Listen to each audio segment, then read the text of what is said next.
Yeah.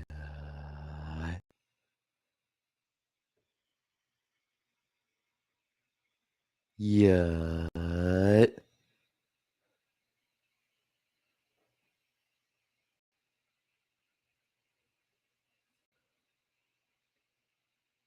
Yeah. What's good, y'all? What is good, man? How y'all doing tonight, man? I'm gonna turn that off so we don't get bothered by that. Oh boy.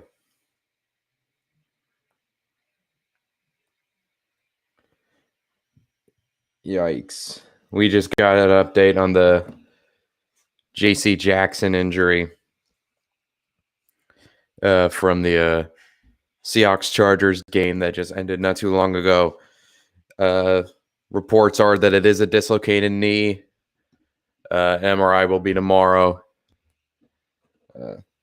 Damn, that was this is kind of a bummer. A bummer to what was ultimately a weird ass day in the National Football League. And while I don't forget, there we are. Get that up and running. There we are. Hopefully, we're looking to get some people in here very soon. Get some more people in here. We are waiting for Sunday Night Football between the Steelers and the Dolphins to kick off. And yeah, man, this should be interesting. Hoping that we get another good game. Really hoping we do. Because last week, or no, for most of today, it's been a weird ass day, to say the least. I'll get into most of it on Wednesday. I'll try and remember everything off the top of my head.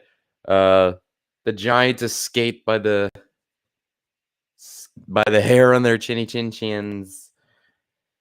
The Tampa Bay Bucks. Oh boy, yeah, that's a game that I'm for sure gonna dive into on Wednesday, because that was just a game that should not have gone down the way it went down at all. But I'll talk into more of that. I'll go back and watch that game in full to try and fully understand how that game could have gone the way it went. We're getting close to it, but they're actually celebrating the 50th anniversary of the 72 Dolphins, the only undefeated team in NFL history as far as the Super Bowl era, the undefeated team in the Super Bowl era. There have been undefeated teams in the NFL in previous years, but that was before the AFL NFL merger in 1970. But that's besides the point. Now, this should be interesting. Kenny Pickett is back. He's going to be starting this game. I thought for sure that it was going to be Mitch Trubisky, but apparently it's not. It's going to be Kenny Pickett based on the looks of it. Tua is also going to be making his return. Gosh. They're replaying the video from him when he was stumbling around back in week 3 against Buffalo. It looks worse and worse the more I see it. But Tua is making his triumphant return tonight. I said this in the Patreon, on the weekly picks on the Patreon. If you haven't gone to support me yet on Patreon, I would appreciate it if you would do so. If you want to, that is.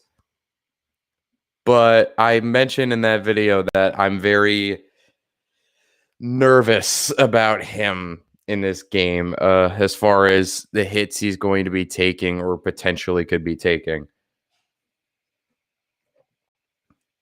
But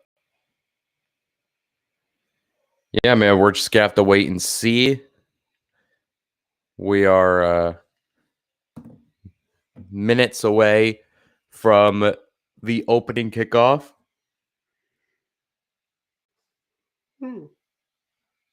My apologies. It's been a long day. Long, weird ass day. Then we will be waiting to see who is going to get the ball first.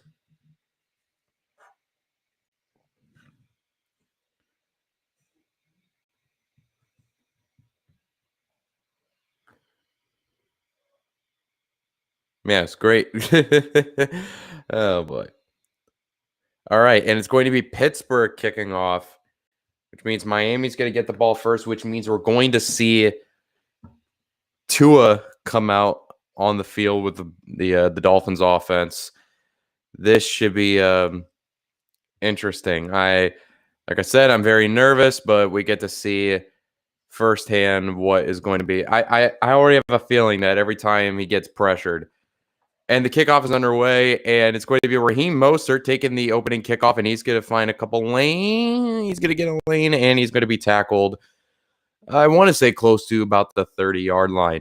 And here comes Tua. Now, from a pure football standpoint, the Dolphins offense should be running a lot more smoothly under Tua than it had under Teddy Bridgewater and under Skylar Thompson.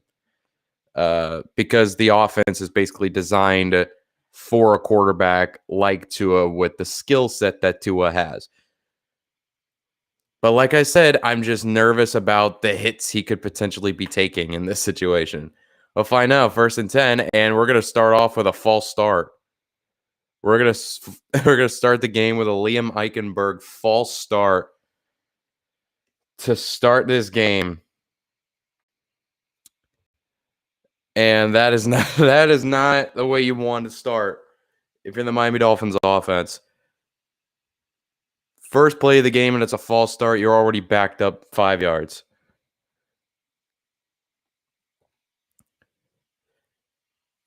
Here we go. 1st and 15. Now Tua's in the gun. Tyreek Hill is the receiver in motion. Now he motions back in an orbit, and it's a fake to Mostert, and it's a throw to Hill, and he gets stopped like 4 yards behind the line of scrimmage. Excuse me. And the Dolphins are going backwards on their first drive of the game. Dolphins are just going backwards. 2nd and 19 coming up, and the Dolphins are looking to go hurry up. Trips on the right side of the formation. Tua is once again in shotgun. Mostert is the running back in the game. Receiver in motion. Tua play action again. It's a throw behind Waddle, and Waddle is able to pick up using his speed. Picks up a first down. It passed the 40-yard line. And that is going to be the key here. Those two speedsters in Hill and Waddle. It's going to make Tua's life a lot easier. And we're already starting to see it, is that the quick game, quick motion, and they're going to hurry up. They're going fast-paced right off the bat. Tua is an empty. Tua drops back, throws over the middle behind Hill, the intended receiver, but he gets it past midfield, past the 45-yard line, and the Dolphins are just like that. All of a sudden, after they started off dire in the drive, are now all of a sudden in Pittsburgh territory. A Pittsburgh defense that still does not have TJ Watt. They are getting Minkah Fitzpatrick back for this game, though, so that should make things a little bit easier in the secondary for Pittsburgh. Here we go. 1st and 10 now. First play in enemy territory for the Dolphins on the first drive of the game. Inside the 45, Tua under center, fullback in motion. Tua faked it. He throws the slant route to Tyreek Hill, and he is going to be tackled about a yard shy of the first down, about a 9-yard gain inside the 40-yard line of Pittsburgh, as we are now under 13 minutes to go. And the Dolphins once again are going hurry up. They are keeping this fast pace. They're not huddling up. They're not letting anything go slowly. I formation now, and it's going to be a handoff to Mostert, and Mostert, great tackle by Terrell Edmonds.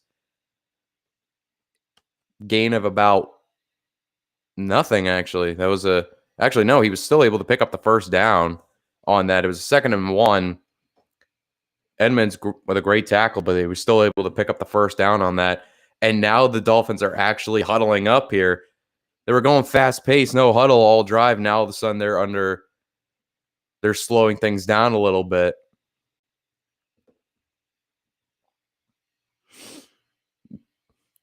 Here we go. Shotgun formation again. Nope. Play clock was down to 2. And I think Miami already has to call timeout. By the time they broke the huddle, the play clock was down to 5. I've noticed that some teams have been having issues with the play clock a lot this year, where once they break the huddle and then all of a sudden they go to line up and the play clock's already down to 6 and 7 seconds left. So I don't know why it's been like that, but we shall see. Oop, okay. Trying to make sure my stream doesn't kick me out again. It's been doing that to me all day.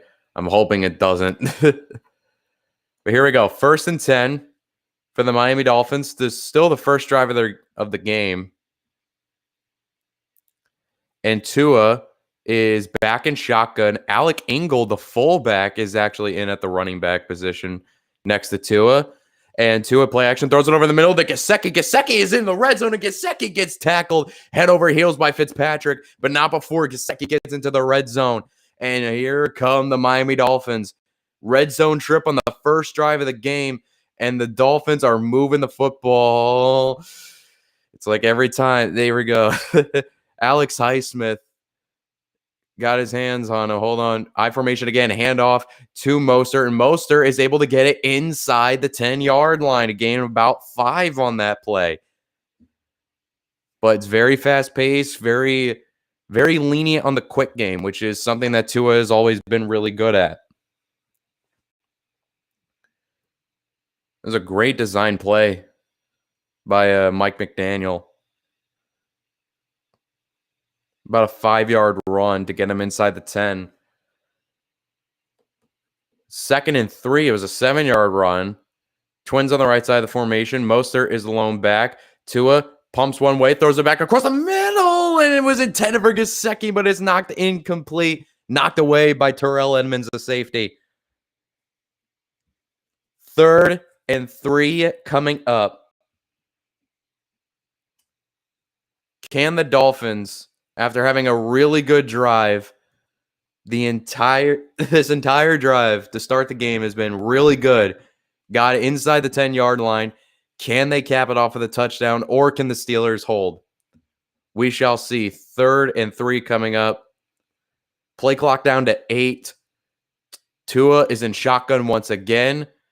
Hill is the motion man. Tua drops back, looks one way, steps up the pocket, throws it short to Mostert. Mostert is able to get in. Touchdown, Miami. The first drive of the game, and Tua throws a touchdown pass in the flat to Raheem Mostert. And just like that, they're an extra point away from kicking the game off. 7-0 early on. Oh, baby. What a drive. Oh, my gosh. What a drive by Tua and the Dolphins to start this ball game. And what a play by Tua on that. Stepping up to avoid the rush, keeping his eyes downfield, and then just throwing it short to Mostert, who just beat everyone to the edge of the speed. Extra point on the way. And it is true. And just like that, the Miami Dolphins are up 7-0 to start this ball game.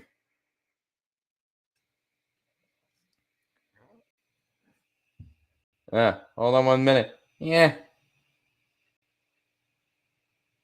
Come on. There we go.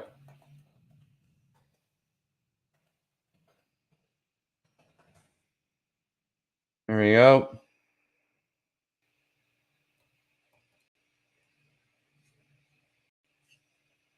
All right. We are just, hold on 1 minute. Just changing something. There we go. And yay, there we go. 7-0 to start the game. What a drive in quarter number 1 to start this ball game.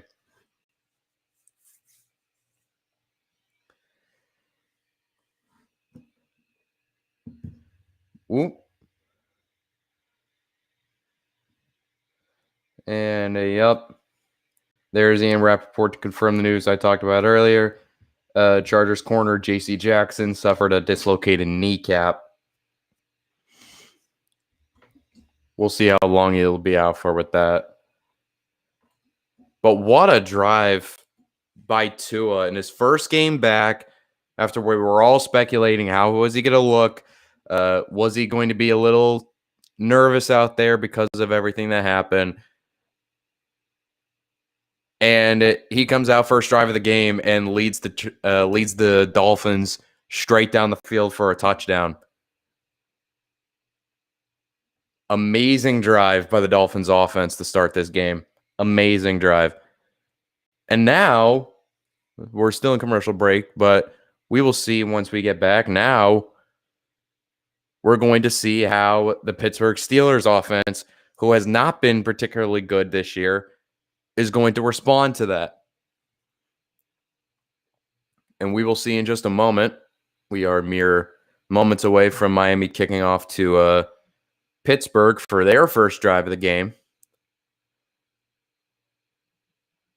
as they are showcasing some of the moments of the 72 Dolphins on the screen. Tua to start that drive. He was 6 of 7 for 68 yards passing. So, I mean, hey, that Dolphins offense, that's what we want and expect from that Dolphins offense with Tua. Great in the short, quick game, some runs here and there, efficient, effective passing, and just get it to these playmakers and let them do the rest. And the kickoff went out of bounds, and we are waiting now for Kenny Pickett and the Pittsburgh Steelers offense to see how they respond. Now, Kenny Pickett, I'm shocked, is playing in this game because he left last week with what seemed to be a concussion. So I thought it was going to be Mitch Trubisky playing this week, but apparently it will not be, as the first play of the game is going to be a handoff to Najee Harris, and Harris has gone absolutely nowhere on that. Maybe about a 2-yard gain on that. Speaking of Najee Harris, he has not been particularly great this year on the ground. It's kind of hard to be because Pittsburgh's offensive line, since he's gone into the league, has not been good. He's a guy that can easily be a top 10 back in this league if he just had even a decent offensive line. But Pittsburgh has not given him that. But here we go. He was able to get 3 on that. 2nd and 7 coming up. Pickett under center once again. Harris is the running back, and it's another handoff to Harris, and Harris is able to put his head down and go forward for another close gain, close to a first down. It'll be a 3rd and 1, so that was about a 6-yard gain on that. See, he's even without a good offensive line, he's still talented enough to pick up those 5-6-yard carries. 3rd and 3 coming up. Pickett drops back. He's going to throw in deep, and it was intended for Deontay Johnson, but he overshot everyone. And just like that, it's going to be a 3 and out. So after Miami, with that great opening drive by Tua to go down the field and score a touchdown, the Pittsburgh Steelers, with their quarterback returning from a concussion, goes 3 and out on their first possession of the game. And now Pittsburgh is sending out Presley Harvin to punt the football away. And the punt is away, and they're just going to let it go, and it was out of bounds around the 40-yard line. Dolphins are saying it was earlier than that.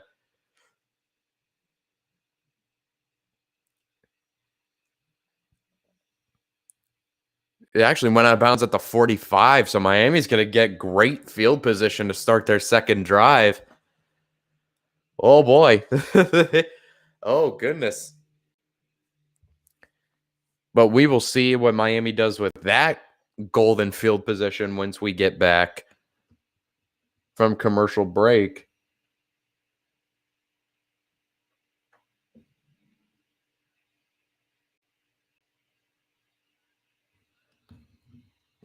But that's going to be the story of this game, and we saw it on that first drive. Is not just from Tua and how he's going to play, but how is Pittsburgh's defense, even though, yes, they are getting Minka back, which is huge for the secondary, but how is this secondary going to handle the dynamic receiving duo of Hill and Waddle? And it's so tricky because both of them have blistering speed, so you can't really run man coverage with them all game. You don't really have the corners for that. And you're also scared of playing zone because of this quick game. You're scared that Tua's still smart enough to be able to pick it apart.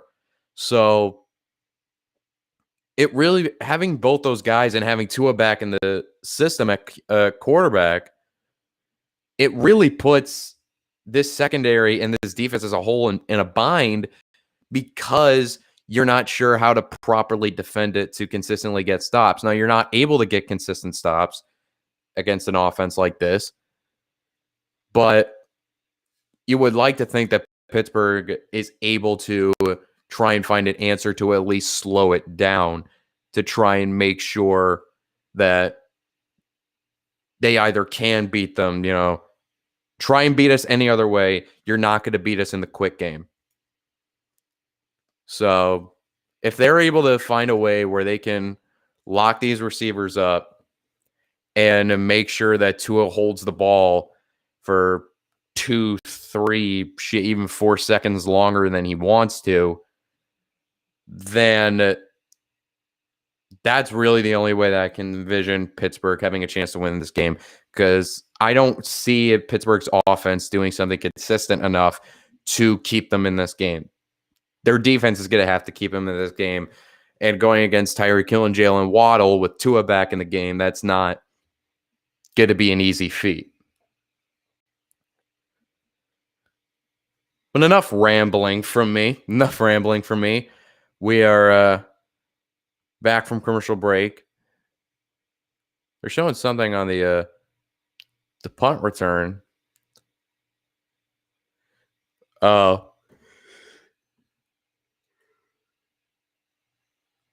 It got one of the Miami Dolphins on I think either a hold or a block in the back. Either way, they're starting their drive at the 35 as opposed to the 45.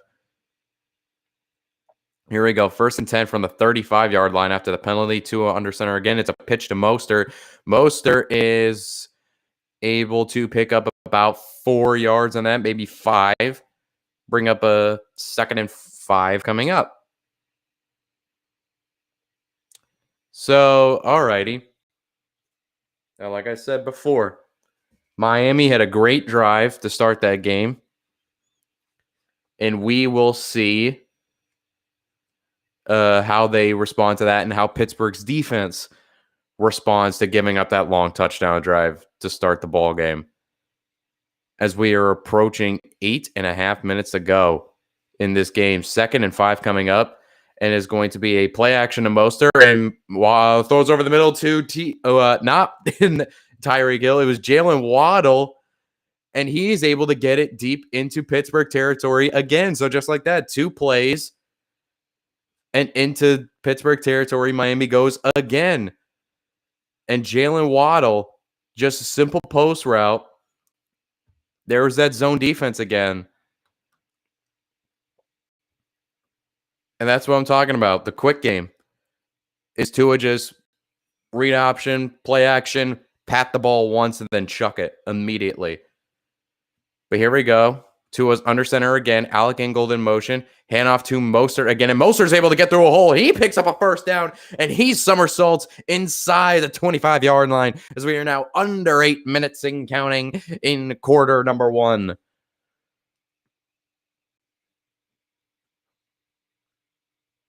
What a hole created by the offensive line. And there's a chance that if he didn't stumble on that, he has the speed. He might have been able to potentially have one cut away from scoring on that. But here we go. A new, fresh set of downs. The Dolphins knocking on the door of the red zone. Tua in shotgun once again. Mostert in the game at running back, and it's a handoff to Mostert. Mostert bounces it outside. Mostert able to pick up some blockers. Mostert able to pick up another first down inside the 15-yard line to around the 13-yard line. Goes Raheem Mostert, the former San Francisco 49er, coming over here with Mike McDaniel to be a key part of this Dolphins offense, and he is being a key part of this Dolphins offense on this drive. Back-to-back huge first down carries for Raheem Mostert. I formation again on a 1st and 10. This time it's a handoff to Chase Edmonds, who's in the game now, running back. His first carry of the game, and he only gets about 1, maybe 2 on that. Maybe gets down to the 10-yard line. Mostert's on the sideline taking a breather. You deserve that breather, my man. 2nd and 9. Tua with a bootleg to the right. Tua is able to tuck it and lowers the shoulder. Jesus, don't do that again. Don't ever do that again. 2nd and 9. Tua did a bootleg to the right, and he lowered his shoulder into Devin Bush. Don't ever do that again. Not after what you've just recently been through. Don't ever do that again. Oh God, that's gonna get me nervous all night. That's gonna have me so nervous all night, bro. Here we go. 3rd and 4 coming up. Tua is in shotgun formation again. Mostert is back in the game and running back. Tua looks one way, throws it to Mostert. Jesus Christ, what a hit. What a hit by Minkah Fitzpatrick to jar the ball loose. And that's going to bring up 4th and 4. And are the Dolphins going to send out the field goal unit? We will see. Oh my God, Mostert got popped by Minkah Fitzpatrick at the goal line to jar that ball loose. And yep, they're sending out Jason Sanders to put the Dolphins up 10-0. 24-yard attempt. This is a gimme. And a gimme it is. I am not an announcer, so I do not have the announcer's curse that a regular announcer does. And just like that, it is now a 10-0 ball game. Miami so far, 2 drives, 2 scores. And Tua, if he thought he was nervous about getting a little physical, that he put that thought to bed on that towards the end of that 2nd drive. Oh my gosh, don't ever do that again. I'm taking it to the Twitterverse real quick.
There we go.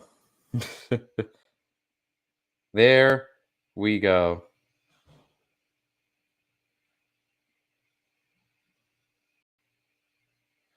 Oh, man.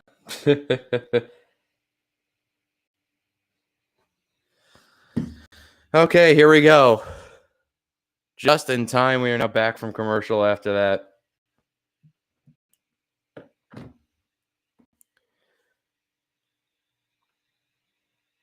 So the Miami Dolphins are now up 10-0. Start this ball game.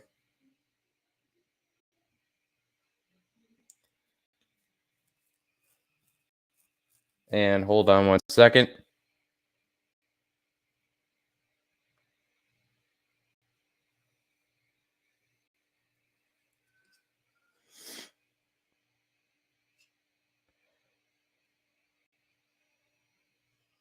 And the kickoff is away.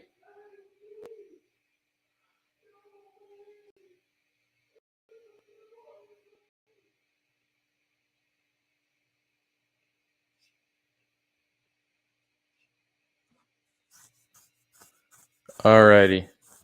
And hold on one second.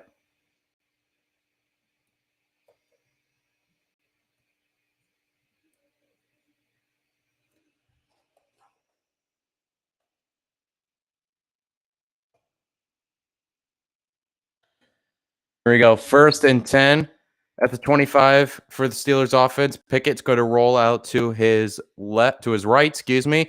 And it's a check down to Pat Freiermuth. And Freiermuth is able to bounce off a couple defenders past the 30-yard line. Hold on one second.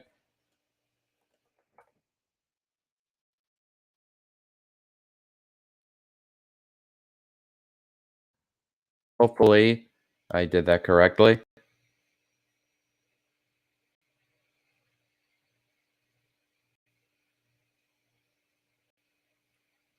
I don't think I did. No. We will. Hold on 1 minute. 2nd and 3 come up. I'll worry about that in a second. Pickett is going to launch it deep, and oh my God, his receiver fell down, and it's intercepted. It is intercepted on the play by, who is it? I think it's Justin Bethel who picked that off. Claypool fell down, was the intended receiver, and Justin Bethel, with the easiest pick of his life, intercepts it, and the Dolphins are on a roll. Oh my gosh. I cannot believe what I am seeing.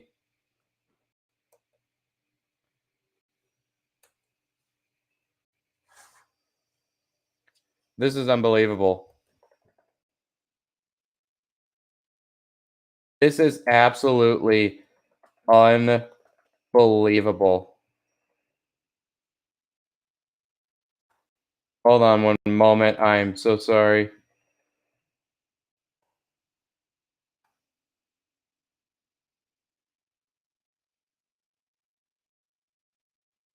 Alrighty.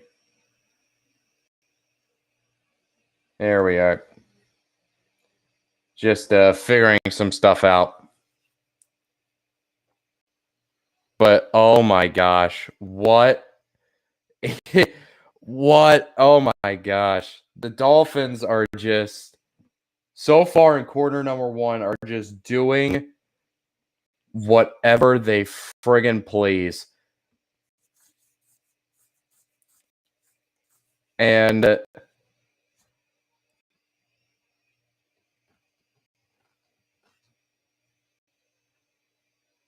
we go. That. There we are. We are all good now. Sorry about that. Just working on some stuff. But my gosh, Pittsburgh's not able to get any momentum right now. Their defense has, I mean, they were able to stop Miami from getting into the end zone their last drive. But they haven't been able to stop them from getting any points. Granted, it's only been 2 drives Miami has had. But the Steelers' offense is not helping them out in any way, shape, or form. 3 and out on their first drive. Pick on the second drive. Let's see what happened here. Chase Claypool, I think he just straight up fell down. Justin, excuse me, hiccup there. And it looked like Claypool just straight up tripped. Or Bethel grabbed him maybe slightly. But Chase Claypool's a big body guy. He didn't tug on his jersey. He might have a little bit, but not much to make him fall down. Doesn't matter though. There wasn't a flag thrown. And they are near midfield, and it's going to be a pitch to Chase Edmonds. And Edmonds is able to get through. And I think he might have been tackled just short of a first down. But we will see where they mark it. I think he might still be a couple of yards shy of the first. Yep, it's going to be 2nd and 1 coming up for the Dolphins offense. I formation yet again, and handoff to Edmonds again. And Edmonds able to bounce off a tackle, pick up the first down, and a couple more after that, and get to the 40-yard line. So the previous drive, it was Raheem Mostert who was the feature back throughout the drive. So far, this beginning of this drive, it's been Chase Edmonds. 9 first downs already to Pittsburgh 0. My gosh. Their Steelers' 5th game this year trailing by 10-plus points. That is unbelievable. 1st and 10 again for the Dolphins. It's play action. Tua drops back, throws it deep over the middle, and wide open is Jalen Waddle. How is he that wide open down inside the 25-yard line? And that's first down number 10. Number 10 again. Oh my gosh. That pass was really high, but Jalen Waddle, who's not that tall, he's about 5'10", showing off his vert, able to jump up and get that. And the Steelers are lucky Tua didn't hit him in stride, because if he did, he probably would have been gone. Shotgun formation, another 1st and 10. Tua lobs it up for Gesicki, and he overshoots him. 2nd and 10 coming up.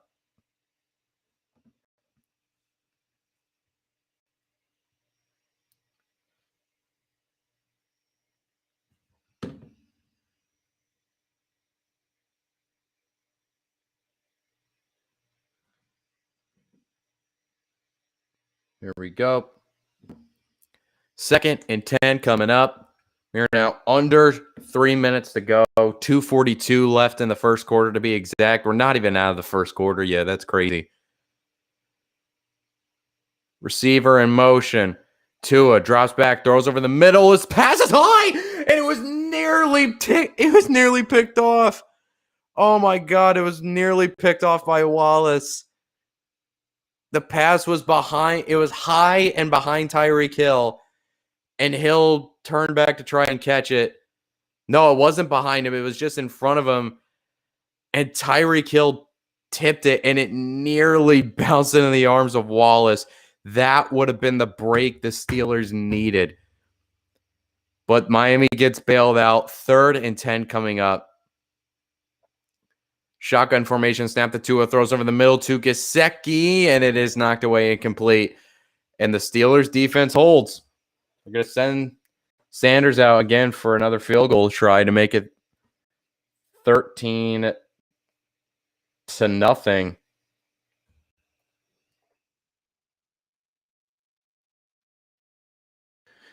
Here we are. Pass got in there, and it looked like Gesicki just dropped it. But it would have been... excuse me. Even if he caught it, he would have been short of the first down anyway. 41-yard attempt for Jason Sanders. Snap ball down. Kick is up, and it is good. 13-0.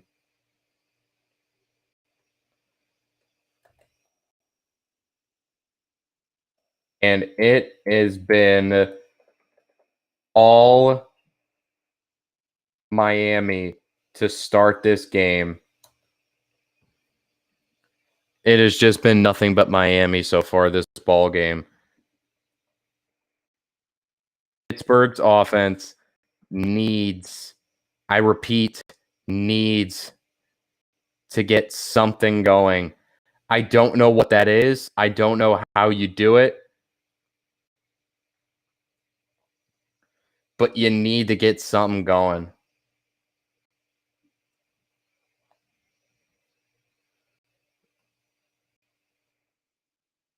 It is simply just a matter of I don't want to say survival. I don't want to say survival, but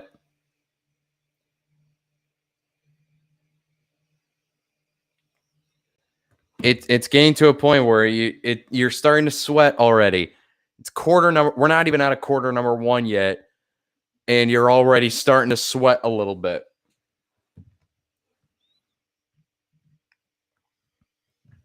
But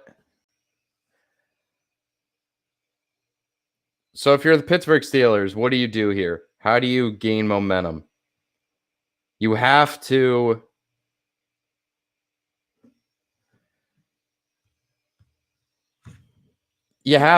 establish something, but the problem with that is I've already said in the past that they've earlier in this stream that they have not been well running the football this year. Najee Harris is extremely talented, but they have not been able to get anything going on the ground. So it's really tough because oh man, I don't know what you do. You have to try and get something through the air. You got to tell Kenny Pickett to just settle down. Settle down. You got to run something not more simple, but just try and calm him down, get some short completions here and there, try and make sure that he doesn't get overwhelmed too quickly. Because as a rookie quarterback in a situation with this game starting off the way it has, now it could have been a lot worse. You could have been down 21-0 off the rip. But you're not. You're only down 2 scores. So I tell him, hey, just calm down. Just don't try and do anything too crazy. The game's not out of reach yet. We're far from that point. But you got to establish some kind of rhythm offensively. How you do it, I'm not sure how, but you got to establish something. As the kickoff goes into the back of the end zone, and the Steelers will get the football at the 25-yard line.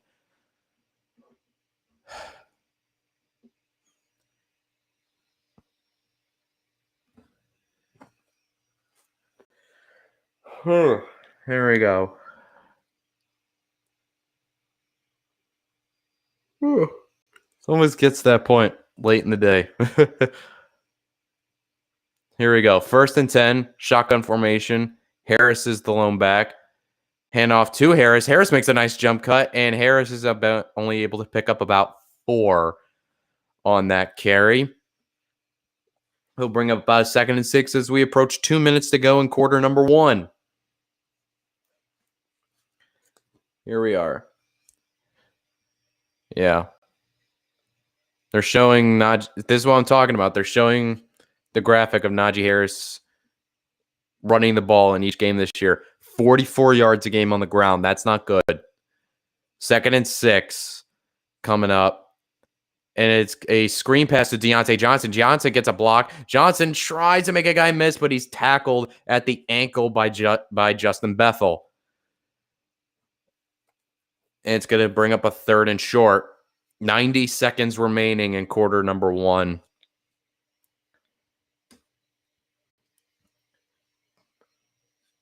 Here we go. Pickett is under center yet again. Play action to Harris.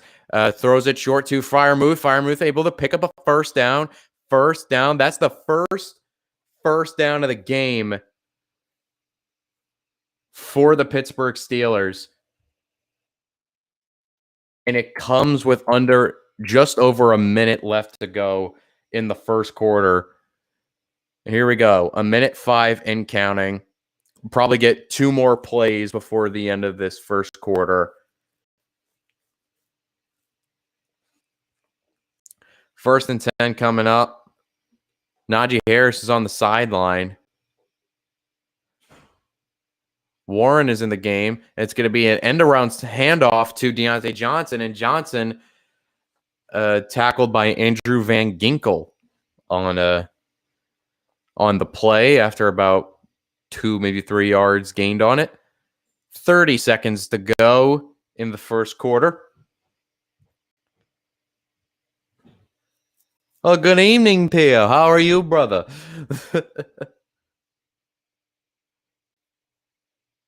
What an interesting first quarter this has been. This is not how I expected this game to start out, but here we go. Final play, most likely, yep. And it's going to be a handoff to Warren, and it's going to bring up a third and maybe short coming up as we come to a close in the first quarter of this ball game. Hold on one second.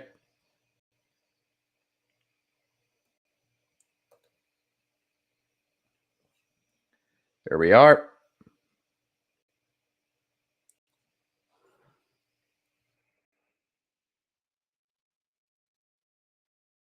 But yeah, man, even though the score doesn't entirely say it, it's only a 2-score game.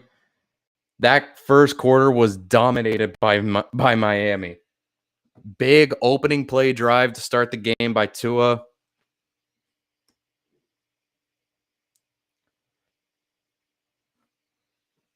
Yeah, man. It's been it's a big game. It's Tua's return game, and like I said before, what a weird ass not weird, but what a nutty first quarter. You got that great opening drive by Tua, showing that he had no rust whatsoever after missing a couple games to score the touchdown on that first drive. Steelers offense goes 3 and out. They get the ball with pretty good field position. Miami does. They drive down, kick a field goal, even though they got deep into the red zone. Great stand by Pittsburgh then. Then Kenny Pickett throws a pick. Sets up another Miami field goal. And now here we are. It says it's 13-0, but realistically, this game could have been 21-0 so easily. At least 17-0.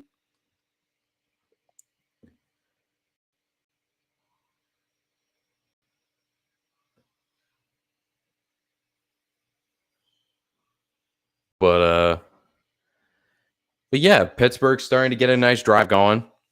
They're starting to get a little bit of something going.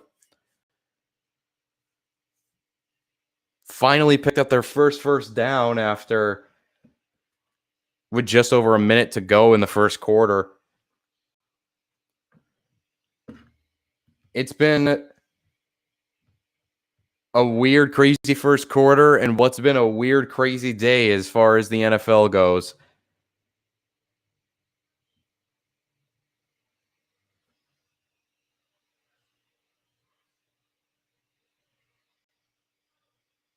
Here we go. We are now out of the break. 3rd and 4 coming up. Pickett under pressure is trying to step up, and he's trying to get there. And he's going to be short. He's going to be a yard short.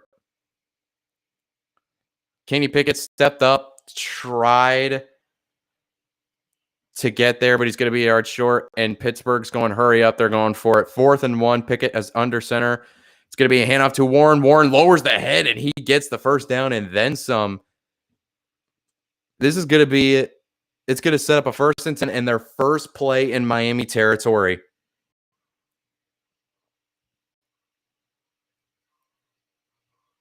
Their first play in Miami territory is going to come with just under 14 and a half minutes to go in the second quarter. How'd the Packers do? The Packers did shit today. The final score says Washington won 23-21, but watching that game, it was nowhere near as close as that final score would project. 1st and 10 coming up.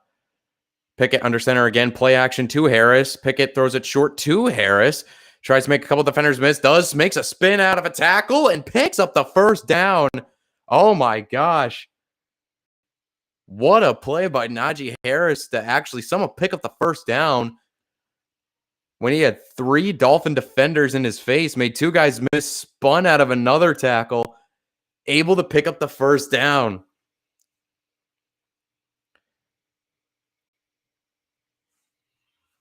But yeah, the Packers game is another one I'm going to talk about in the podcast on Wednesday after I rewatched that. I watched the game as it was happening. Hold on, 1st and 10, handoff to Harris. Harris is able to find a hole. Not able to escape the tackle, though, but it was able to pick up about 3-yard gain on that. But yeah, the Packers game, I have a lot to say about that because I alluded to it in the game last week, and I also alluded to it on my Patreon as well during my picks video that if Green Bay somehow lost that game, then it would be the true definition of the sky is falling in Green Bay, Wisconsin. And yeah, the sky's falling. The sky is falling indeed. 2nd and 7, play clock down to 2. They're able to get the snap off. Pickett rolls to his left, throws it short to Chase Claypool, and he's able to pick up about another couple, maybe 3 yards on that short reception, setting up a 3rd and short coming up. But yeah, man, it's been like I said, a weird day, a weird ass day. I'm gonna sound like a broken record after this, but that's the best way to describe what today has been across the National Football League. Here we go. 3rd and 3 coming up. Snap to Pickett, throws it short, and it's over the head of Deontay Johnson. 4th and 3 coming up.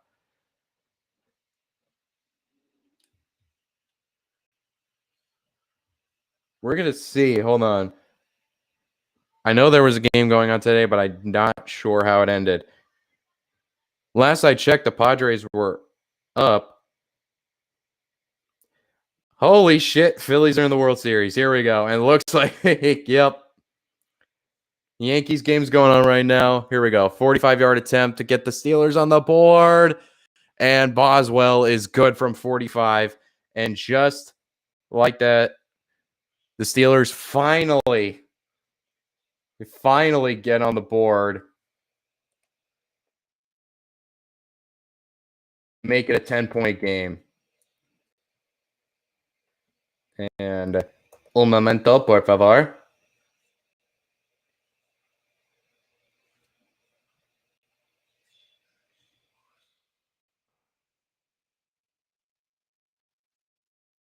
There we go. All righty. 13-3 in the second half of play. Hey, that was a huge drive for Pittsburgh. That was a huge drive for them. They looked like they were not able to do jack or shit in the first quarter, but they were able to pick up some momentum.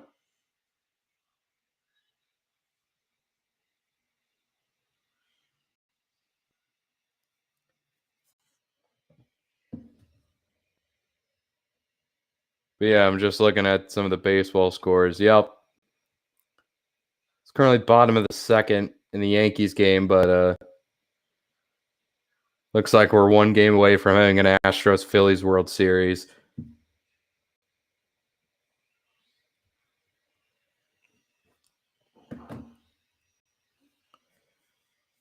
But here we go. We're in commercial break at the moment.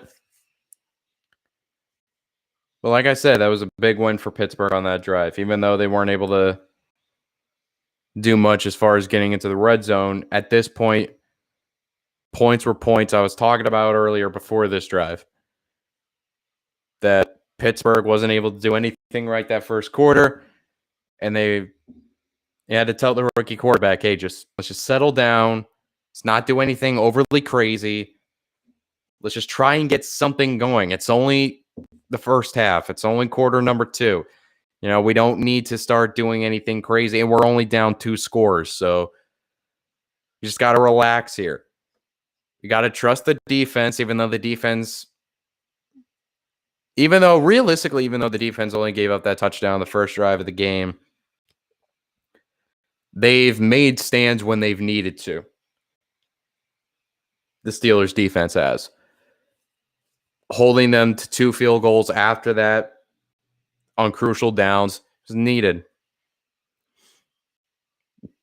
Here we go. And the kickoff is away, and they're just going to let that bounce into the back of the end zone. And Tua and the Dolphins will get the ball at the 25-yard line.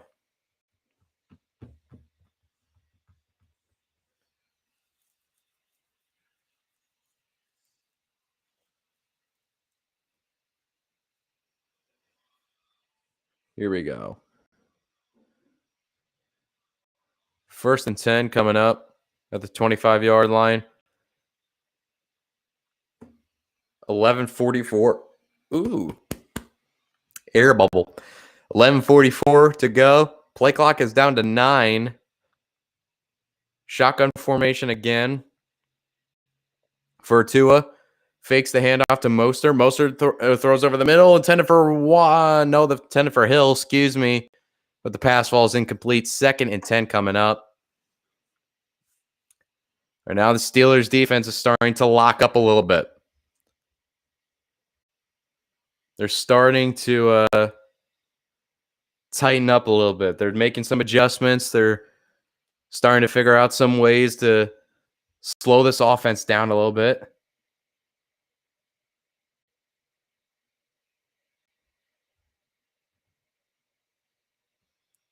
I saw that, Teal. Thank you so much for the Patreon subscription, man. I bless you so much, man. 2nd and 10, throws it short, and it is caught at around the 30-yard line. It's going to bring up a 3rd and 5 coming up. All right, this is a big 3rd down. Steelers defense can force a 3 and out here. That could be big. That could be really the jolt in the ass this team needs right now. It's going to be 3rd and 3 coming up as we approach the 11-minute mark of the 2nd quarter. Trips formation.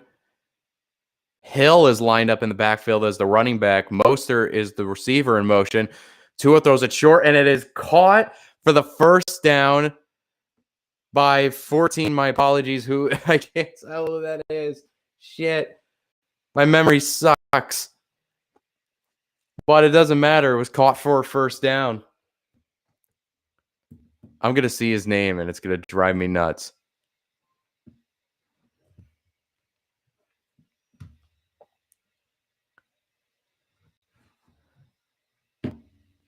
Here we go. So it's not a 3 and out. Miami was able to pick up the 1st down on that. Sets up a new set of downs. Play clock down to 3. And it's a handoff to, is that Mostert? Yes, it is. It is a handoff to Mostert. Gets about 3 on that play. 2nd down coming up.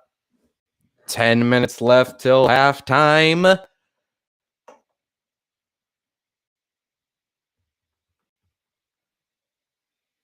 Another thing I've noticed that the Dolphins, that first drive,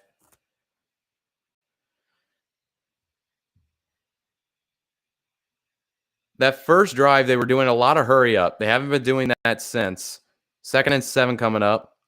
Play action to Mostert. Tua throws over the middle, and it's just too far ahead for Hill. Couple times now this game. Couple times where they've tried to throw it over the middle to Waddle to get that connection going. They just haven't been able to connect on any of it.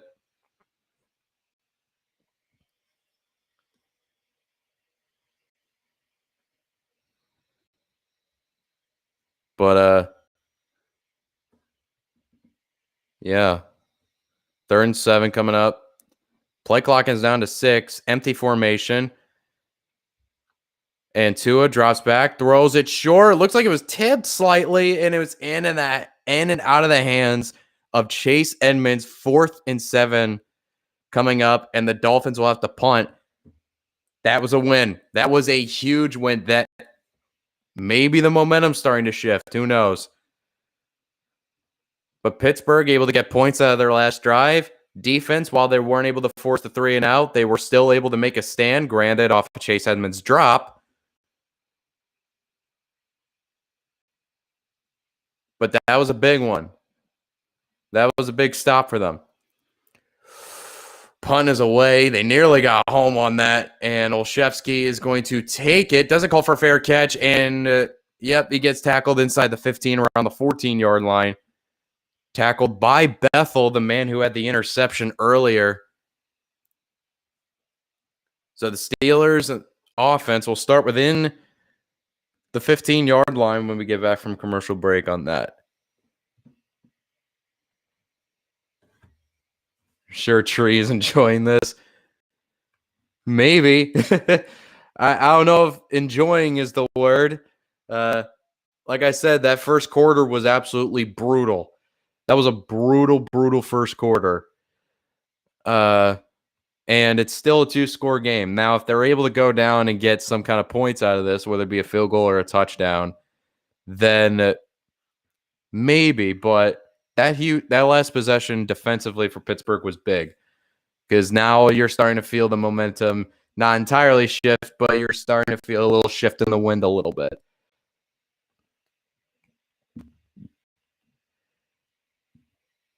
But yeah, man.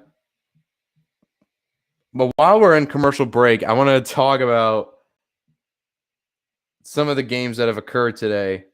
Give you a little preview about what I want to talk about come podcast time on Wednesday for the Double Diesel Sports Podcast, out every single Wednesday on youtube.com.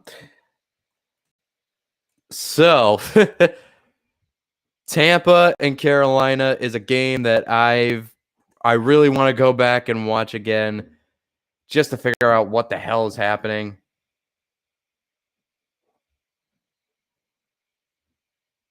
Knowing this year seems good week to week, seems wild.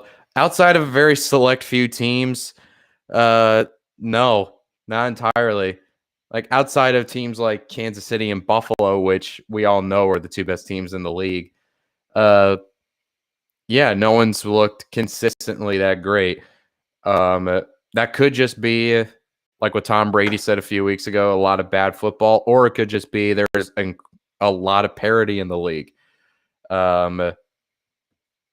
Which is ironic because that Steelers-Bucks game that I was talking about just a little bit, not Steelers-Bucks, that Bucks-Panthers game, as batshit nuts as it sounds, with everything that happened today, with the Falcons losing in Cincinnati, the Bucks losing to Carolina, with all that happening, the Carolina Panthers, despite the fact that they came into this week 1-5, easily the worst team in football in my eyes, blowing everything up.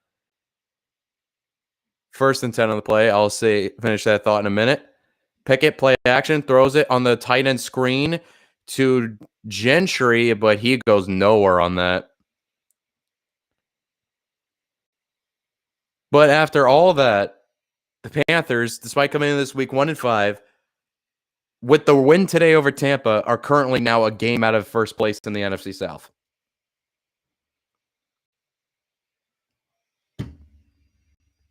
Embrace the chaos, motherfucker. Embrace the chaos. 2nd and 14 coming up after the 4-yard loss on the tight end screen. Snap to Pickett. Pickett drops back, throws it deep down the sideline, and wide open is George Pickens down the sideline, out of bounds. And there we go. Like I said, man, a jolt in the ass, man. A jolt in the ass. Here we go. Haven't seen any score. Well, I'll give you a spoiler on the Bucks-Panthers game. Panthers won 21-3, and I'm shitting you not. That was the actual score. I shit you not, Tio. That was the real fucking score. There's a gain of 30 on that last play. Here we go. Here come the Steelers. Pickett takes the snap. Throws it short over the middle to Freiermuth. Freiermuth gets banged hard after a gain of about 4 on the reception. Could bring up maybe a 2nd and 6. I know I was laughing my ass off watching that game too, man. Embrace the motherfucking chaos indeed. 2nd and 6 coming up. Steelers are currently in the huddle right now. Play clock is at 13 now. Pickett is in shotgun once again. Harris is the running back to his left. Pickens is the receiver in motion. Handoff to Najee Harris. Najee picks up about 4 on that. It's going to be a 3rd and 2, maybe a 3rd and 1 coming up as we approach 7 minutes to go in the first half of play. Oh, baby. 3rd and 2 coming up for the Pittsburgh Steelers. They are knocking on the door of midfield. They are 2 yards away from getting into Miami territory. Snap to Pickett. Pickett looks, throws, and it's complete for the first down to Deontay Johnson. Yeah. If you haven't seen my the clip I posted from the podcast last week talking about the Packers, I was talking about how the Packers' schedule after this game, after week 7, they basically finished the easy part of their schedule. As Pickett drops back, throws it short to Pickens. Pickett to Pickens. Down to the 40-yard line. 2nd and short coming out. But yeah, the Packers just finished the easy part of their schedule. They got Buffalo next week. They play Dallas in a couple weeks. Now, the game against Detroit in week 9 is not as scary as you might have thought it would have been coming into the year. 2nd and 4, Pickett throws complete to George Pickens for a first down right at the sticks.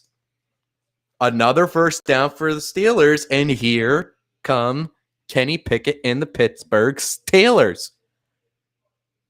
Moving the football. Let's go. You know what? I'm going to turn on. I just had this thought. I'm going to turn on notifications for whenever Urinating Tree makes a tweet. Because I want to see this man's reaction in live time. End around. Oh, little Philly special action maybe to chase Claypool. Claypool is able to get to the first down, but not the first down line of scrimmage, but there's a flag on the play.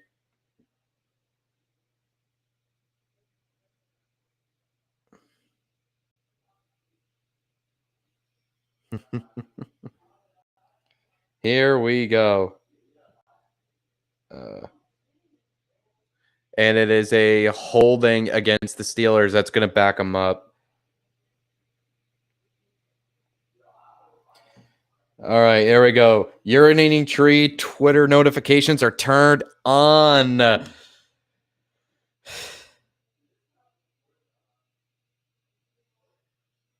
Here we go, baby. 2nd and 20. So they're now back out of Miami territory, or at least close to being out of Miami territory. 1st and 20 coming up. Under 5 minutes to go now in the first half. Pickett drops back. Clean pocket, throws it short to Claypool. Claypool able to get a lot, if not all of that yardage back. He might get a 2nd and 10 out of that. So basically, because the last play, he was able to get back to the line of scrimmage. So it's basically if that last play didn't happen.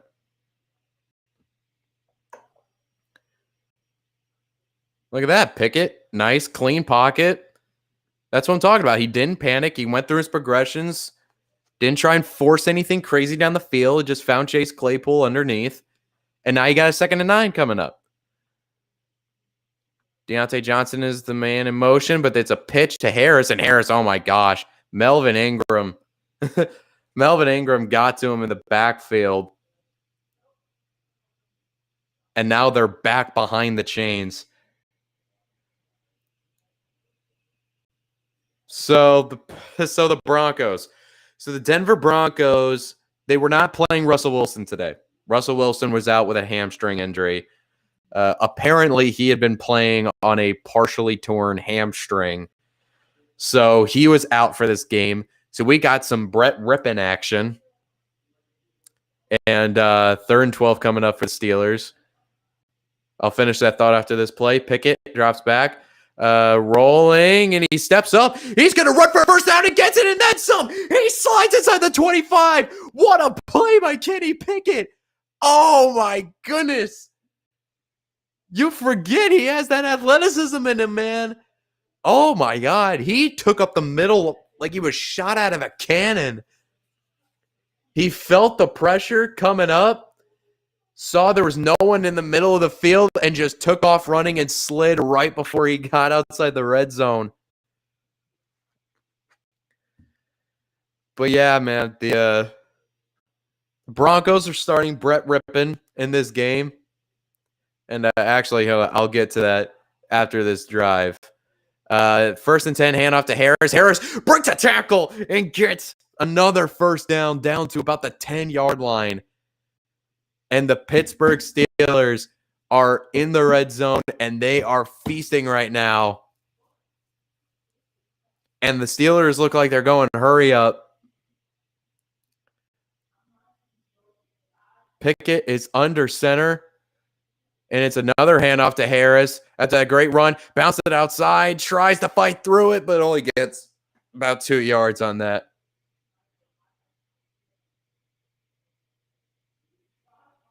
Also hear the danger witch is gone. No! They got rid of the danger witch?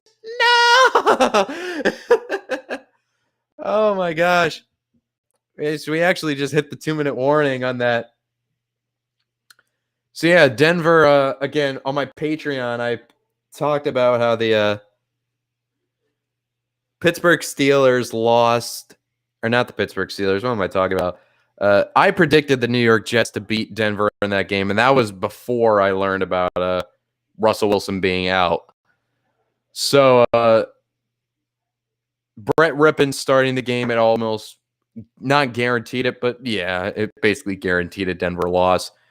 16-9, the New York Jets won.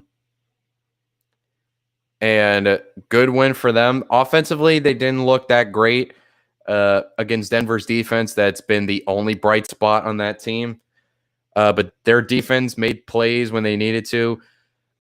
Sauce Gardner, rookie of the year. Sauce Gardner looks like he's, by the end of the year, could potentially even be the best corner in football, which as a rookie is insane to have that title, but he's been playing out of his mind this year, man. So, yeah, man. The only thing that would keep him from winning Defensive Rookie of the Year is some crazy injury. And even then, he's been playing so well the first half of the season that I don't even think it would matter.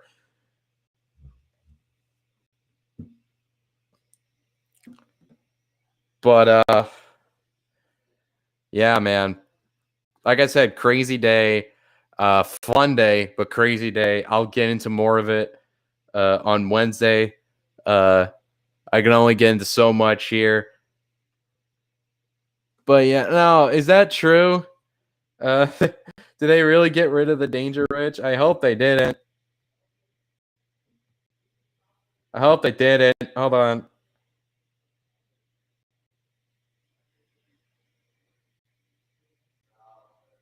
No, Subway got rid of it. No. No. Oh my gosh. At least we still have the commercial. That commercial will still live in our hearts, man. Damn, bro. I didn't even get the chance to order it. Shit. Oh, but anyway.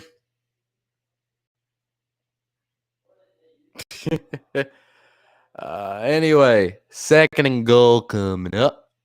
2nd and goal for the Steelers after the 2-minute warning. Claypool is the motion man. Snap to Pickett. Throws the fade route to Pickens. He caught it. Touchdown, Pittsburgh. And just like that, they're an extra point away from making it a 3-point game. Pitch and catch, Pickett to Pickens. And oh my gosh, what a catch. Working on Noah Igbenogany and George Pickens. Let's look at this. Turns around, adjusts for it. Got both feet in. Let's see here. Control. 1, 2. Keeps control. Touchdown. What a play. What a play. Let's look at it again. 1, 2. That's a touchdown. Confirmed it. Extra point is good. We got a ball game, folks. We got a ball game, folks.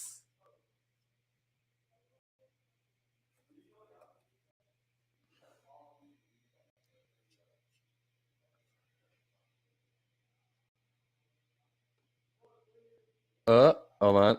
Yeah.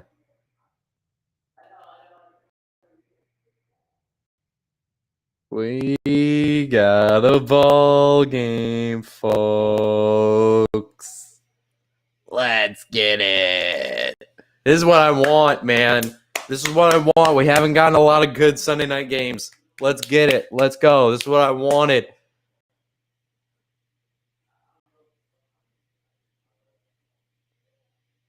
Is it? Oh.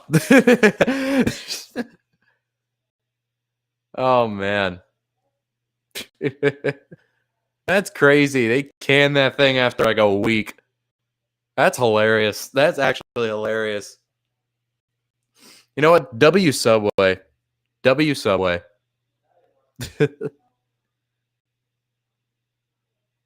That's an amazing catch by George Pickens, bro. And the kickoff. Oh, my God, they muffed the kickoff. Raheem Mostert muffed the kickoff. He was able to fall back on it, though. Oh, my God, that could have been bad. Bro, you just felt it was like a tale of two quarters. A tale of two quarters. First quarter was dominated by Miami. Second quarter has been dominated by Pittsburgh, man. You just felt a complete momentum shift. This is unreal. This is absolutely unreal. Here we go, though. Can Tua and the Dolphins offense respond?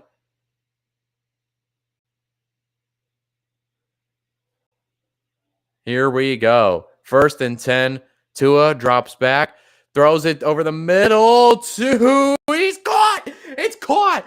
What a catch. Okay, no, I gotta look up who that is. It's pissing me off.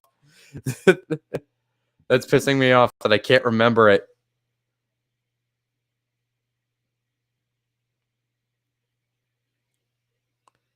But what a throw and catch over the middle.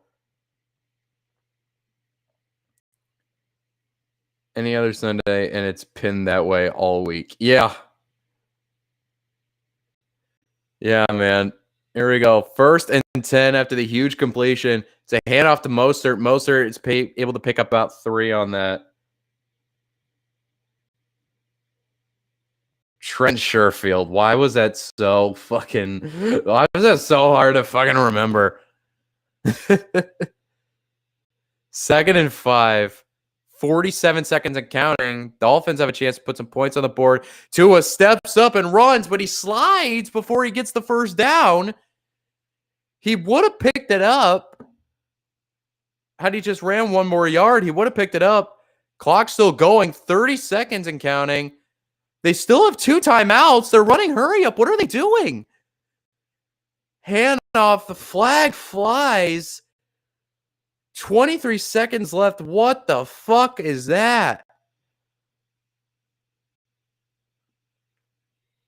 But what the fuck just happened?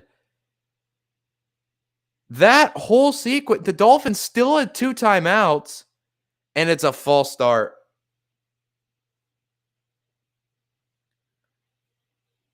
A false start on Leon Eichenberg. What the hell happened? That was such a terrible sequence by Miami. First, you had Tua who slid before he got the first down, even though he would have picked it up.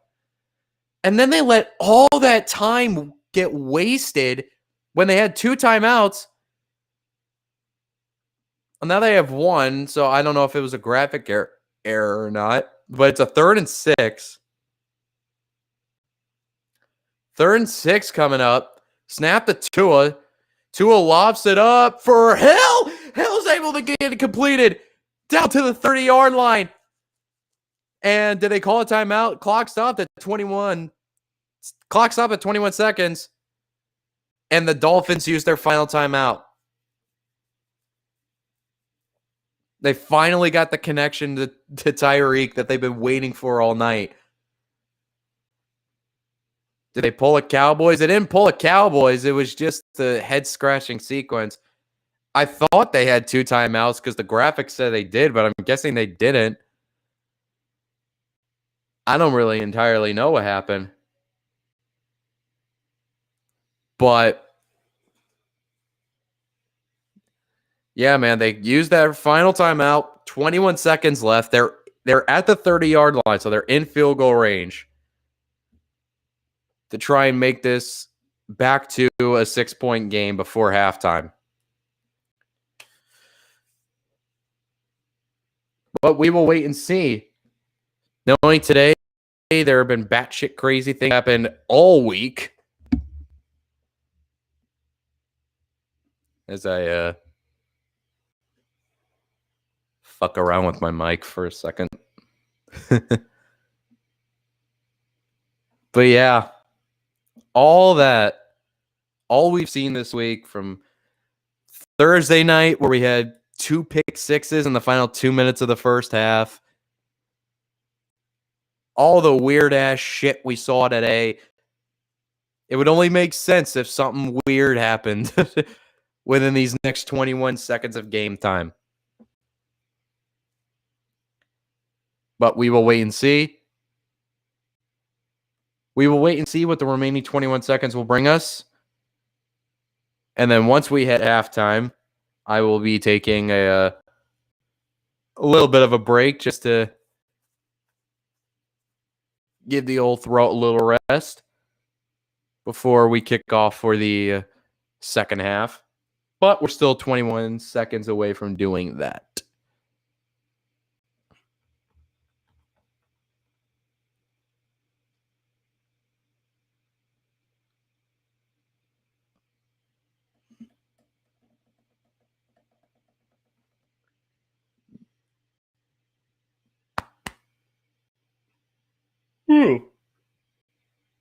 Oh, goodness.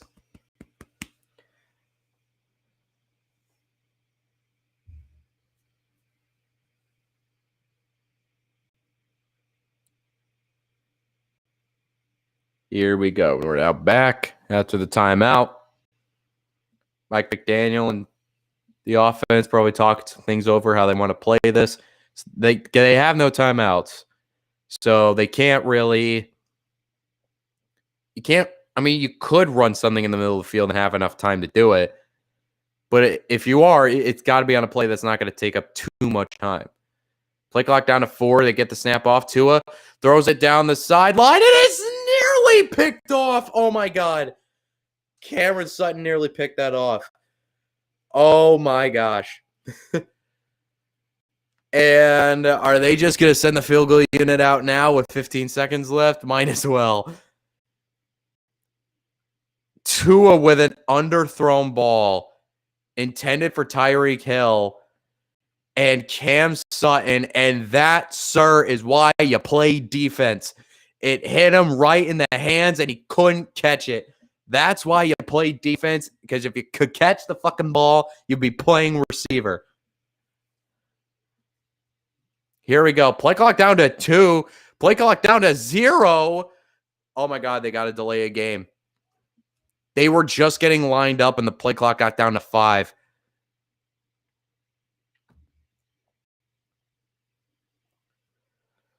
Oh, gosh. So what's it going to be now? It's a 5-yard penalty. 2nd and 15 coming up. So it's 15 seconds left. What do you do? Okay, we'll see here in a second. Tua drops back, throws it short to Mostert, who is inbounds, but walks backward out of bounds with 11 seconds left. Third and about 13 coming up. So, yeah, I think they're just going to play it safe, just try and get the field goal. That should have been an interception. Cam Sutton will never have an easier pick in his life, and he dropped it when it was in his goddamn hands.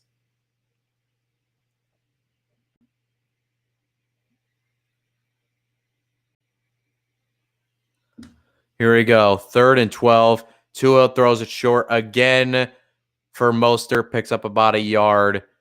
Just trying to get those penalty yardage back. 7 seconds left, and here comes Jason Saunders.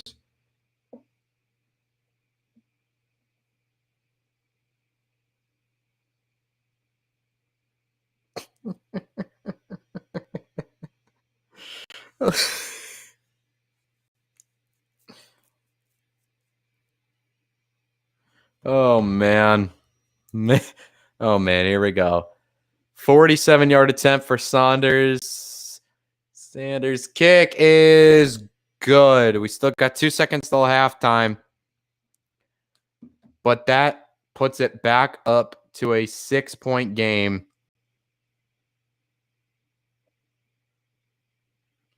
There we go. There we go. 16-10. Un momento, por favor, as I update the scoreboard real quick.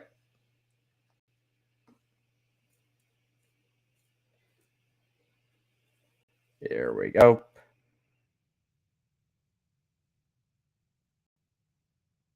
Here we are.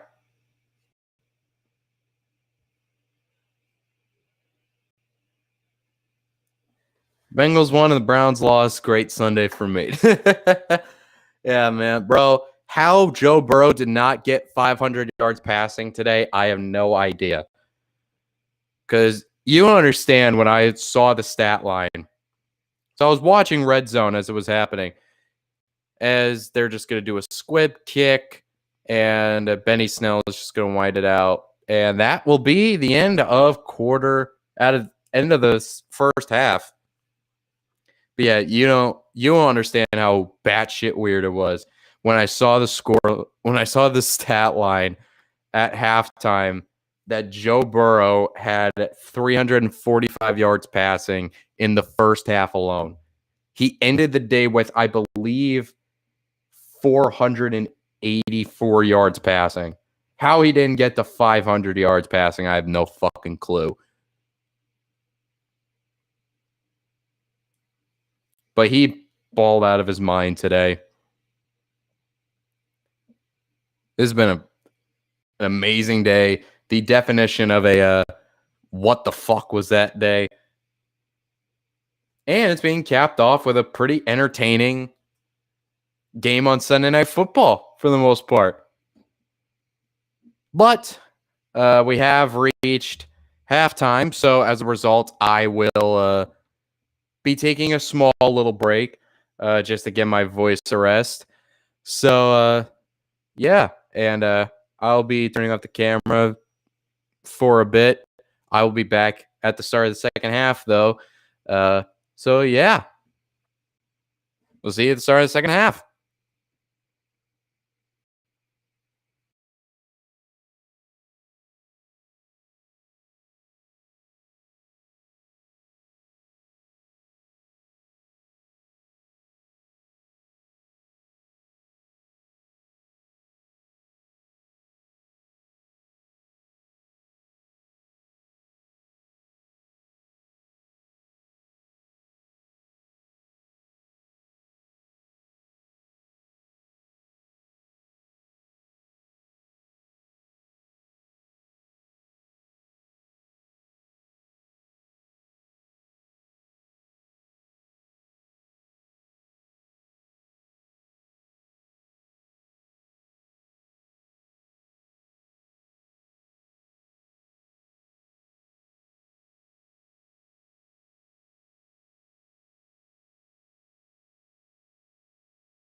We back. Just in time. Just in time for the second half to start kicking off soon. Competitive game, man. Hopefully it turns into a good one from this point on. Man, these fucking air bubbles, bro.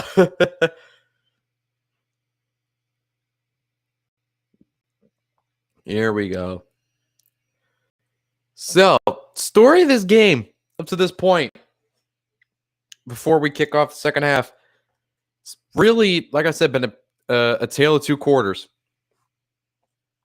You had the first quarter, which was dominated by Miami. Big touchdown in the opening drive of the game. Defense for the Steelers able to hold in check, hold them to a couple field goals. But Pittsburgh was able to make some redemption in the second quarter, get a lot of momentum, score a touchdown to George Pickens on a really nice touchdown reception by him to get this within a 3-point game. Miami was able to tack on a field goal at the end to make it back up to a touchdown game. But you've started to feel the momentum shift in that second quarter, and now coming out with Pittsburgh getting the ball back, we have no idea what this is going to be like momentum-wise for the rest of this game. We don't know if Miami's just going to settle back in, go back to who they are. You don't know if Pittsburgh's going to build on that momentum from the previous quarter. We have no idea. But it's going to start out with a Najee carry that he's actually going to lose 2 yards on that. Jalen Phillips was the man that was made the tackle on that. So that's not a good start. That's not a good start if you're Pittsburgh. 2nd and 11 coming up. Here we go. Pickett is in the shotgun formation. Harris to his right. 2 receivers on the left. Deontay Johnson is the lone man up top. Snap to Pickett, and Pickett is going to be under pressure, and he's sacked. He's sacked by Jordan Phillips, the man who made the tackle in the previous play. And Jalen Phillips. Did I say Jordan or Jalen? It's Jalen Phillips. Jalen Phillips was the man who made that sack. And Pickett just ran straight into him, man. Pickett tried spinning out of that. He felt pressure coming up from the nose tackle. Pickett tried to escape it, and he ran right into the arms of Jalen Phillips. 3rd and 22. This is not how you wanted the first drive to start if you're Pittsburgh at all. And they're just going to run a screen pass to Warren, and Warren able to get some of that yardage back. But it's still going to be a 4th and long, and Pittsburgh goes 3 and out in the first possession of the game. That might be a sign of things to come in this, at least in this quarter, for Pittsburgh. Presley Harvin out to punt. Tua strapping the helmet on. They're getting ready to get their first possession of the second half going. And snap and punt is away. And fair catch called for. And oh my gosh. That was, I believe, Cedric Wilson, who's the punt returner, caught that, fell backwards on that. I thought he was going to muff it for a second. But he didn't, was able to keep control of it. And he fair caught it, I think, around the 40-yard line, if I saw that correctly. So Miami's going to get a pretty good field position for their first possession of the second half.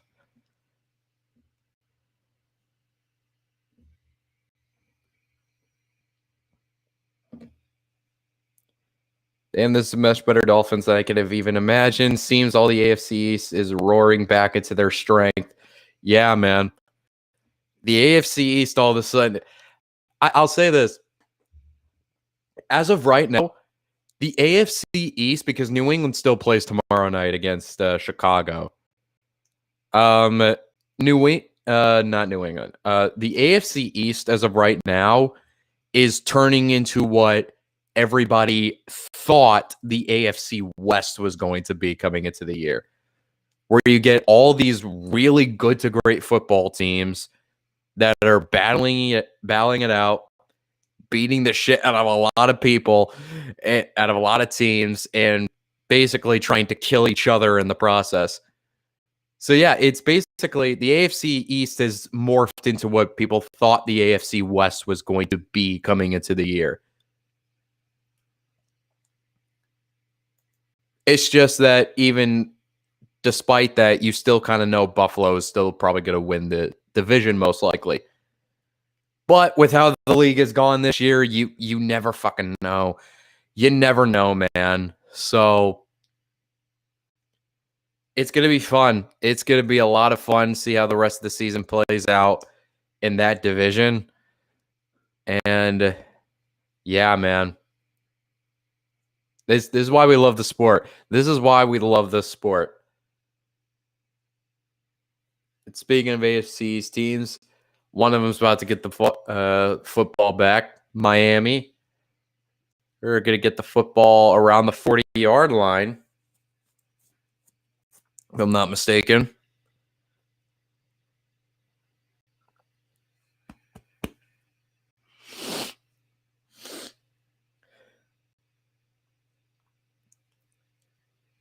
Here we go. There we go. 1st and 10 coming up.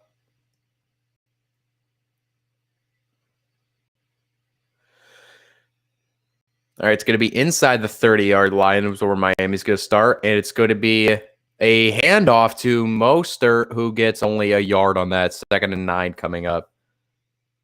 A little misdirection there. Start the second half for Miami. Only results in a 1-yard gain.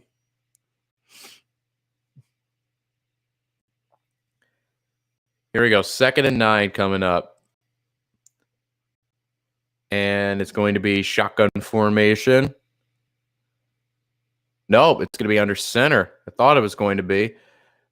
Well, under center is a handoff to Mostert, and Mostert's able to pick up a good chunk of yardage, about 7 yards on that. It's going to bring up us 3rd and 2 coming up.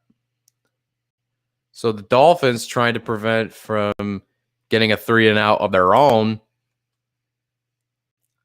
to start this half. 3rd and 2 coming up, empty set. Tua throws over the middle, and it is caught. The receiver by Waddle, and Waddle gets slammed down, but not before getting to the 40-yard line of Pittsburgh. And just like that, 3 plays in, and the Dolphins are in Steeler territory. Oh, man. Jalen Waddle got slammed to the ground after that. He got wide open. Steelers are running zone, and I think it was Miles Jack that just suplexed him to the ground.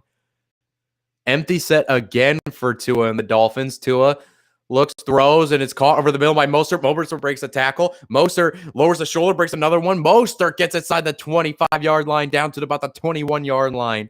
Raheem Mostert refusing to go down on that play and gets them in position where they are knocking on the door of the red area.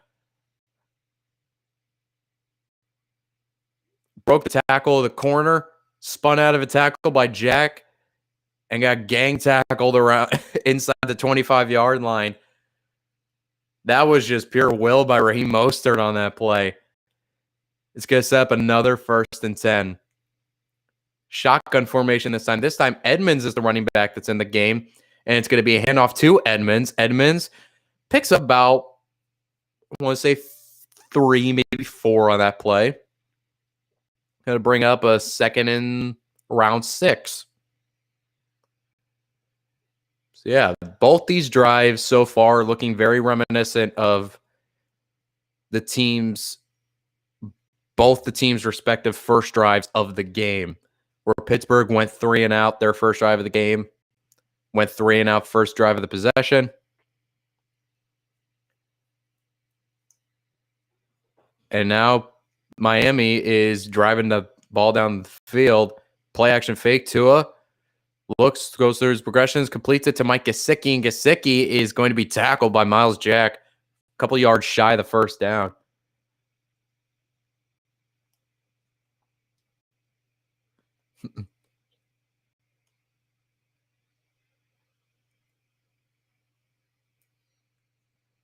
Okay, here we go. It's going to be a 3rd and I want to say 3 coming up. 3rd and 2 coming up. And there's some confusion. That's going to result in Miami having to take her first time out. Something happened. Something was going on. I'm guessing either they didn't like something or there was some communication issue with getting the play in. I have no idea. But something happened that resulted in Miami having to burn their first time out. That could potentially bite them in the ass later.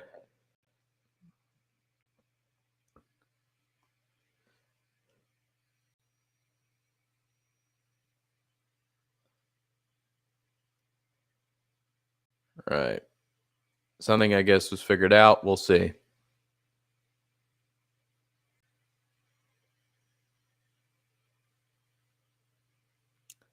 you go. 3rd and 2.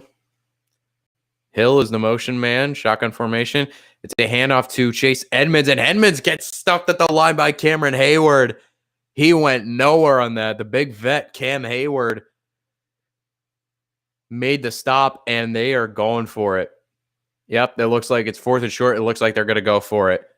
They're going hurry up. 4th and 3. They actually lost a yard on that.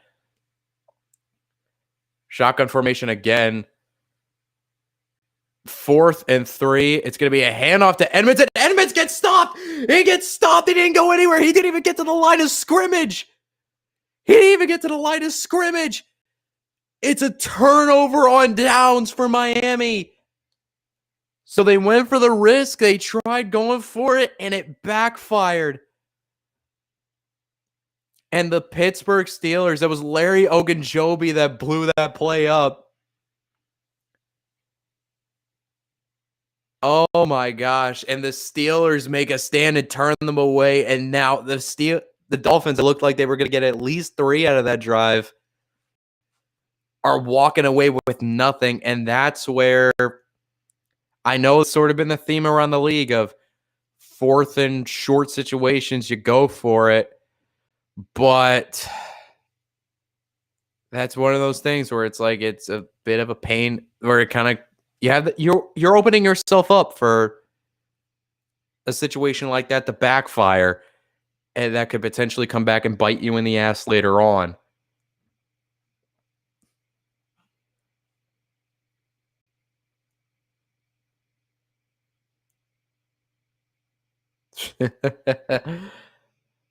The Jets for so long, seeing them win.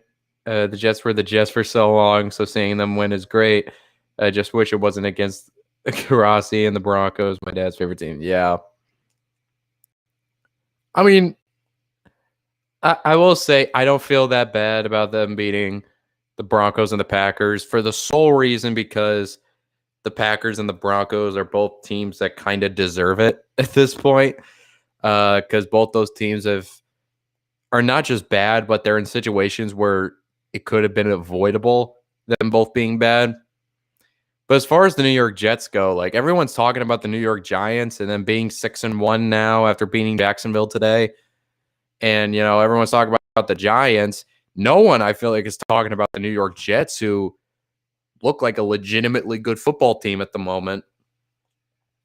Now, offensively, the past couple of weeks, they've slowed down. They haven't looked that great offensively, but defensively, they've been in check. Robert Saleh finally has that defense playing lights out.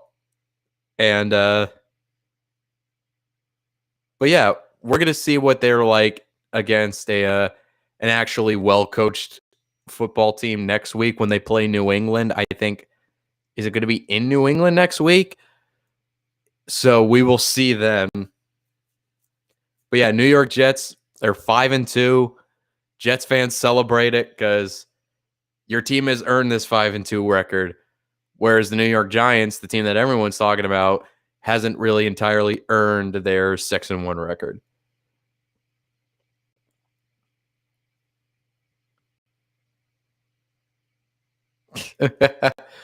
All right, turnover on downs, 1st and 10, and the pass fell incomplete. Second and 10 coming up. They can't, of course, keep beating on the Browns. However, it's perfectly fine for that contract. I'm assuming you're referring to the contract of the man who shall not be named. I think that's the contract you're referring to. 2nd and 10 coming up for the Pittsburgh Steelers. Najee out in motion. Pickett looks that way, then looks back to his left, throws it over the middle, caught by Deontay Johnson for a first down. So the Steelers get a first down, their first down of the second half, and it comes with just over 8 minutes to go in quarter number 3. That's the thing. They haven't really gotten anything in the passing game going as far as to the other receivers. Short pass to Deontay Johnson again. Right as I say that, Deontay Johnson hasn't been involved to back-to-back plays where he gets a reception.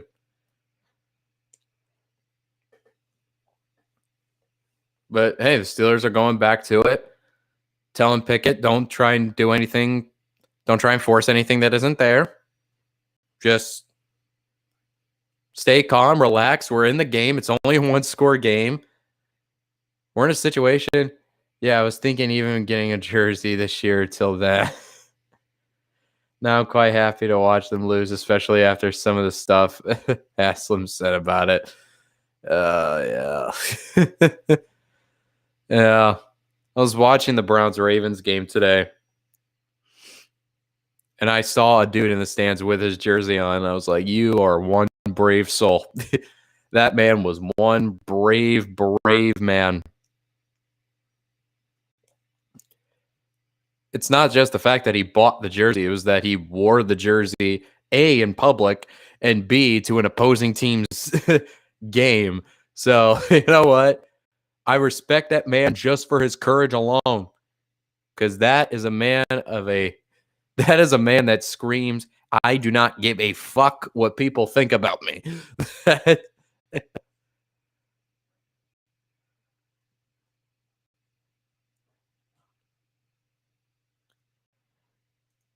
But yeah, Cleveland had a chance to win today against Baltimore. Couldn't close it out, even though Baltimore tried to hand them that game at the end there.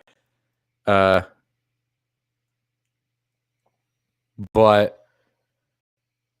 yeah, they weren't able to get it done.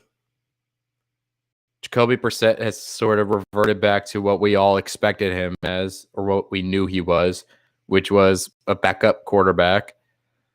And they're just sort of waiting at this point. They're just sort of waiting until he who shall not be named comes back from suspension. And hopefully they're hoping that they have a record at least close to 500 by that point.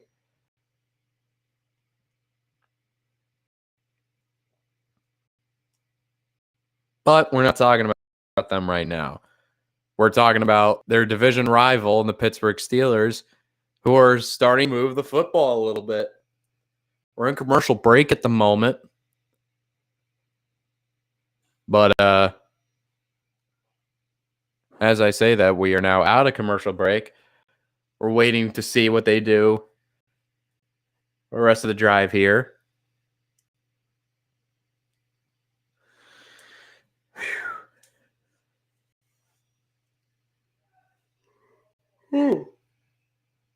Oh, my apologies.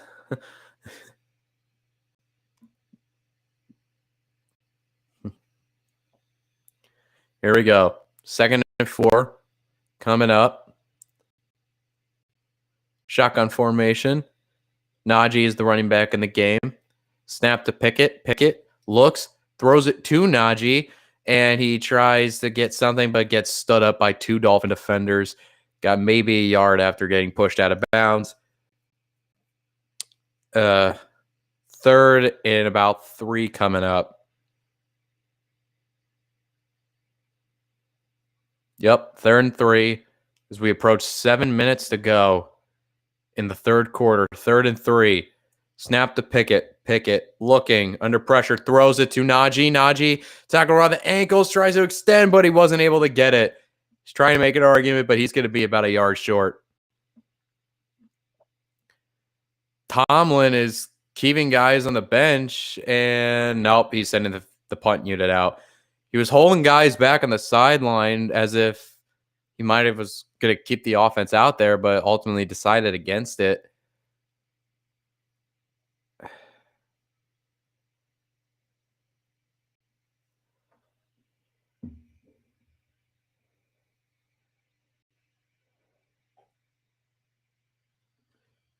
Here we go. The punt is away. Fair catch called for, and it is fair caught at around the 20-yard line.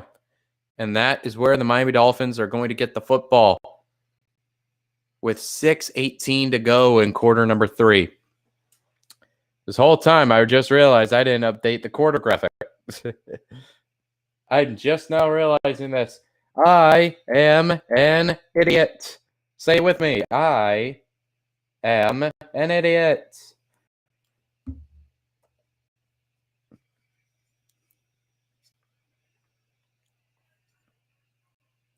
There we... Hold on one second.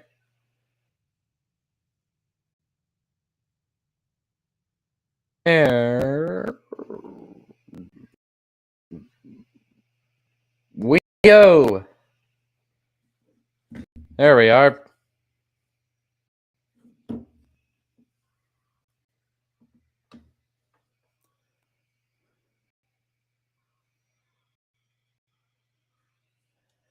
Alrighty, now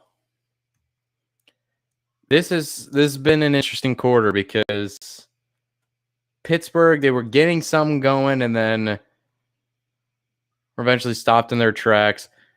Miami should have been up 2 scores at this point, but they chose to go for it on a 4th and 3. I don't entirely hate the decision of going for it. I just don't like the play call that they chose. In a short yardage situation and you choose to run the football in a situation where they're anticipating that you're probably going to run the football, not the greatest play call from Mike McDaniel in that situation. But their defense was able to hold pat for the most part, despite Pittsburgh getting a little something going. They weren't able to keep them from getting any points on that drive. So Miami's going to get the football back. Hopefully they don't do anything stupid like they did the last time. Hopefully if they get in that situation again, they'll learn just to take the points. Because if you just take the field goal, you're up by 9. And is it raining there slightly? See, the camera's a little bit misty. Is it raining in Miami right now? I don't want to keep looking at Stephen Ross. He is not a good-looking man. 1st and 10. I formation for the Miami Dolphins at the 21-yard line. And it is a pitch to Mostert. Mostert makes a cut, and he goes absolutely nowhere. Might have actually lost a yard on that. 2nd and 11, maybe 2nd and 10 coming up. A lot of strange play calls lately. A lot of coaches trying to figure out what to do, it seems. Yeah, man, you should see Brandon Staley. You have not seen stupid coaching decisions until you've seen Brandon Staley coach a football game for the Chargers. 2nd and 11 come up. I'll talk a little bit more about it after this play. 2nd and 11, empty set for Tua. Snap to Tua. Looks, throws over the middle, and it's picked up. Oh, no, it's not. It nearly got picked off. Terrell Edmonds nearly picked it off. It's going to be 3rd and 11 coming up. But yeah, watching Brandon Staley coach a football game is the most infuriating thing I've ever watched, because it feels like this man is actively trying to keep his team from winning football games with the decisions he makes. He makes 4th down decisions that make analytics nerds look at him and be like, what the fuck are you doing? So, yeah, anyway, 3rd and 11 coming up. Play clock's down to 3. Snap to Tua. Throws it over the middle, caught by Hill, and Hill's going to get tackled. What a tackle on that play by the corner, and it's going to bring up a 4th down, and it's a 3 and out for the Miami Dolphins. The Steelers defense stands pat and doesn't give up an inch. And just like that, the Dolphins are going to have to punt the football away. What a great series by the Steelers defense. And the punt is away. Gunnar Olszewski, the return man, gets it, makes a man miss, and returns it out close to the 40-yard line. Maybe about the 39-yard line to be exact. And that's where the Steelers are going to get the football.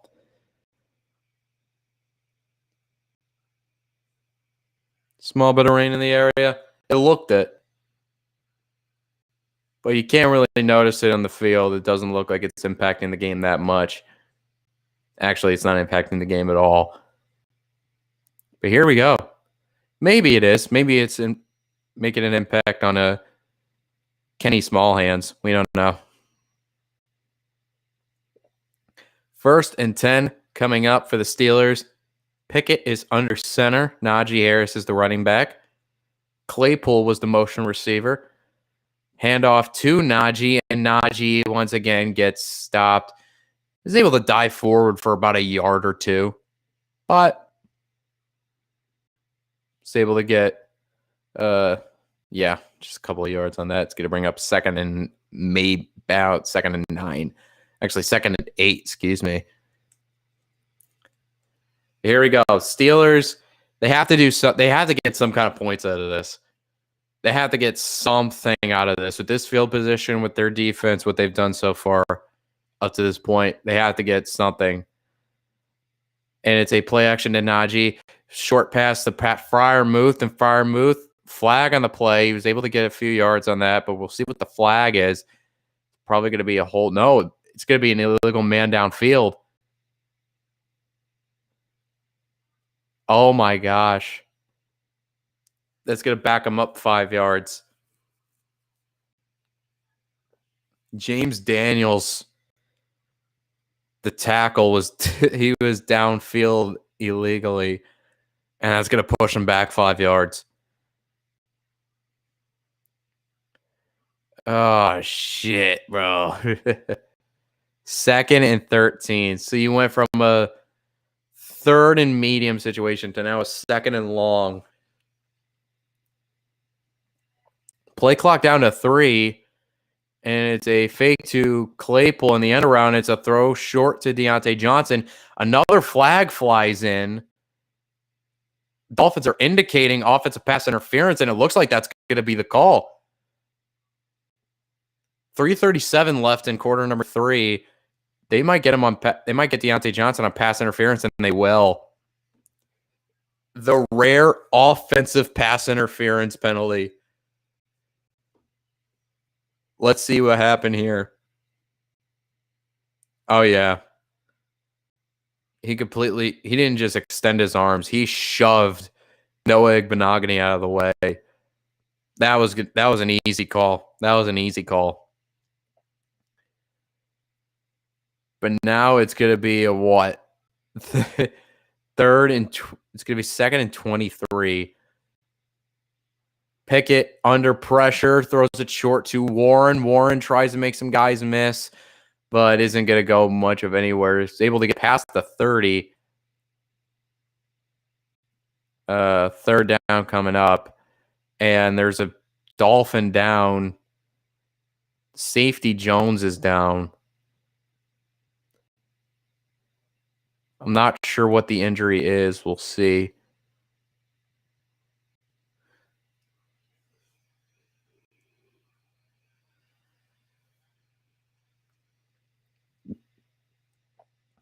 We'll see what happened here.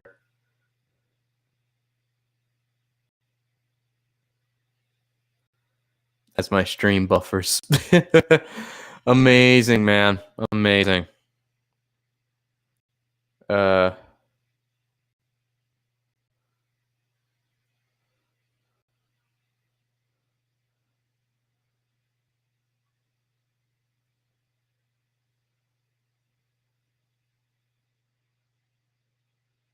They're working on his leg right now. We'll see what happened here, number 29.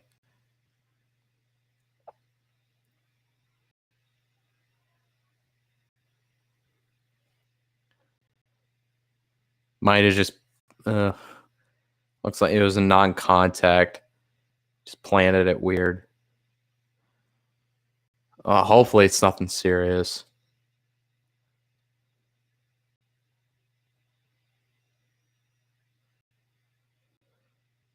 No, it's Florida, so hopefully it's just cramps or something.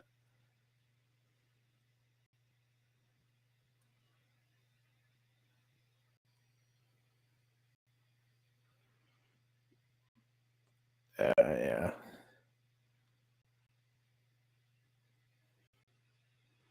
He has to be carried off. I don't think it's just cramps. It might. Hopefully it's nothing too serious, but man,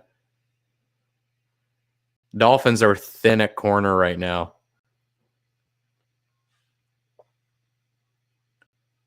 They have a thin secondary. A lot of their key guys are injured and out right now.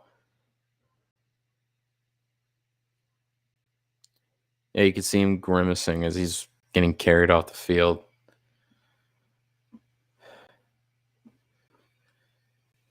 But he's going to get carried off as the Steelers' offense is preparing for a 3rd and 16 coming up with slightly over 3 minutes to go. Eric Rowe is the safety and is the corner that's going to be replacing him.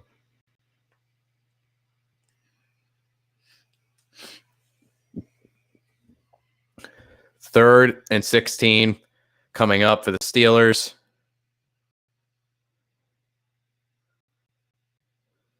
Warren is the running back in the game. Here we go. Snap to Pickett. Pickett steps up in the pocket, is under pressure, tries to run forward, gets back to the line of scrimmage, but is going to be tackled at the line of scrimmage by Andrew Van Ginkel, and it's going to be 4th and 16, and the Steelers are going to have to punt. So they're not able to do anything after the Steelers defense forced a 3-and-out on Miami's last possession. As a matter of fact, they shot themselves in the foot repeatedly on that series. And Presley Harvin's going to have to punt again. And the punt is away. Fair catch called for.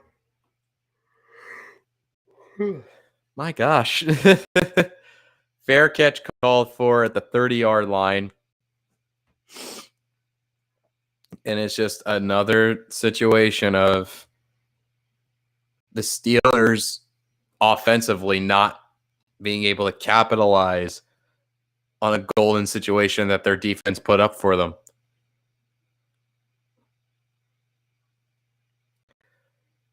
Here we go. 3 drop picks. I didn't even know it was that many tonight. 3 drop picks by the Steelers defense. That is insane. 1st and 10. 2 under center. Tyreek Hill is in motion. It's going to be a handoff to Mostert. And he gets it to about the 32-yard line and maybe a gain of 2. Probably a gain of 1, actually. So we approach 90 seconds left in quarter number 3. 2nd and 8. Tua once again under center. Mostert is still the back. Tua throws, and it's miscommunication with Waddle.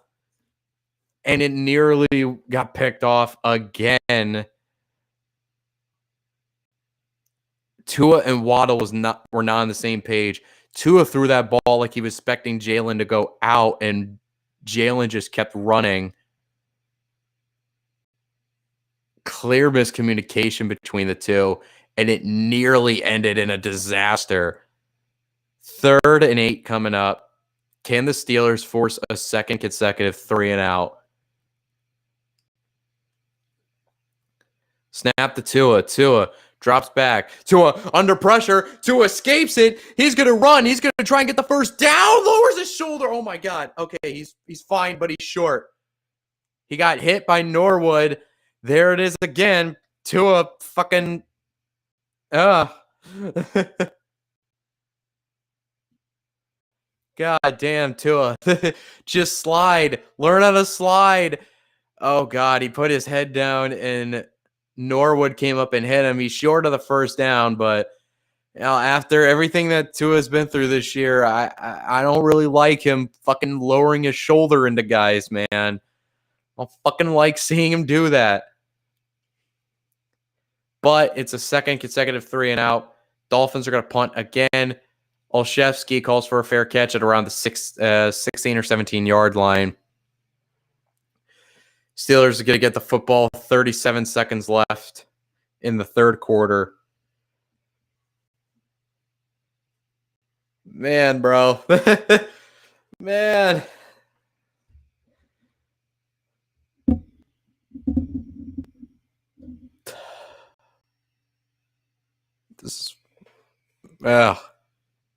I really don't like seeing him do that. Not after everything that he's been through. I really don't like seeing him try and look for contact like that, man. But here we go. Steelers, we might get 2 more plays before the end of the third. Here we go. It is a hand out to Najee. Najee gets a block. Najee is able to pick up a first down and a few more after that. Najee with some nice blocks down the field. That's easily even his best run of the night. Goes out of bounds. 25 seconds counting. And it looks like that could potentially be the final play. It looks like that could be potentially the final play of the third quarter. And based on the clock moving, it looks like it will be. No, they're lining up, but yeah, they're not going to run a play. 3 seconds, 2 seconds, 1 second. They do run a play. Hand off to Najee, and Najee gets about 2, maybe 3 on that play. And that, ladies and gentlemen, will end it for the third quarter of play. We could be heading into could be looking at a good game. Could it be a good game on Sunday Night Football going into the fourth quarter? What? What is such a thing? I don't know what such a thing is.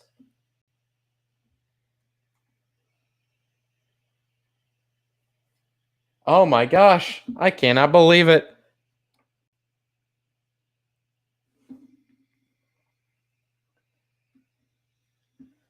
There we go. Yeah. No. Yeah. There we go. Quarter number 3. Quarter number 4. Yeah, man. It felt like that third quarter flew by. Which is weird because a lot of the third quarters and a lot of the games, they felt like they went on forever. But this one just sort of flew by, which is nice. It means we're having fun. Aren't we having fun? Aren't y'all having fun? I'm having fun. Especially if this continues to be a good game. And I'm really going to start having some fun. Here we go. We're just waiting for them to get out of curtain. commercial break. There we go. Sometimes my brain and my tongue don't want to communicate with one another. But we're waiting for them to get out of commercial break. There we go.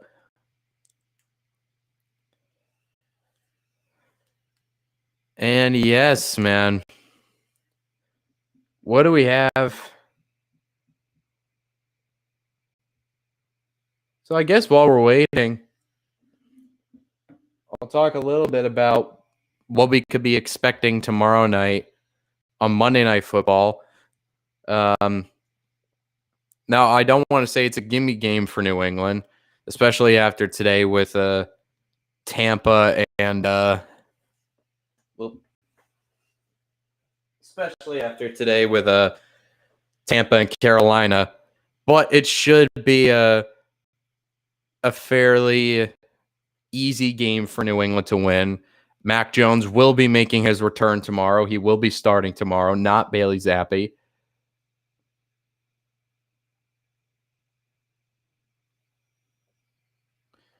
But yeah, we will see what that plays out like tomorrow night. But we are now back to this game, 2nd and 7.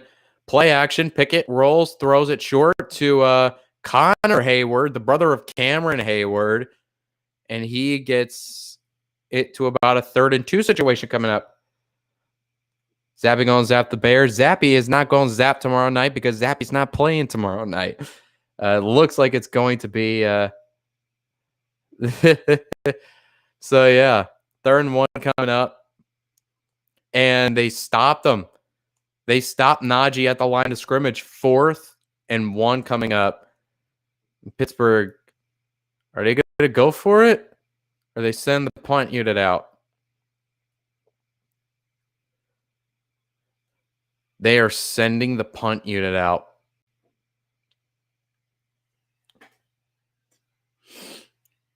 I mean, I get it. The 4th quarter just started. What a play by the linebacker on that. Here we go. Another Presley Harvin punt is off. Fair catch called for at the 12. And Miami's going to get the football at their own 12-yard line with 13:54 left to go in regulation. So, yeah. Yeah, I guess you can call tomorrow night a N'Keal Harry revenge game, I guess. I guess you could, even though N'Keal Harry, let's be honest, is probably not going to see the field tomorrow night. So, hasn't seen the field much this season. Why the hell would he all of a sudden see the field tomorrow night?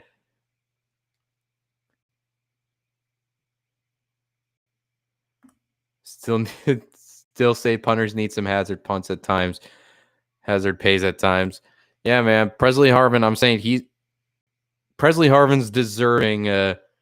He's getting a well-earned paycheck. It could also be a trap game. Never know. You're right. But I don't think Belichick's going to allow the team to get in a situation the way, like I said, Tampa was against Carolina today, where they went in sort of just looking over their competition and went in completely unprepared and got beat up badly by a team they should have demolished. That could potentially happen tomorrow night in New England. You know, it's any given Sunday, never say never, but is it unlikely? I would say it is unlikely.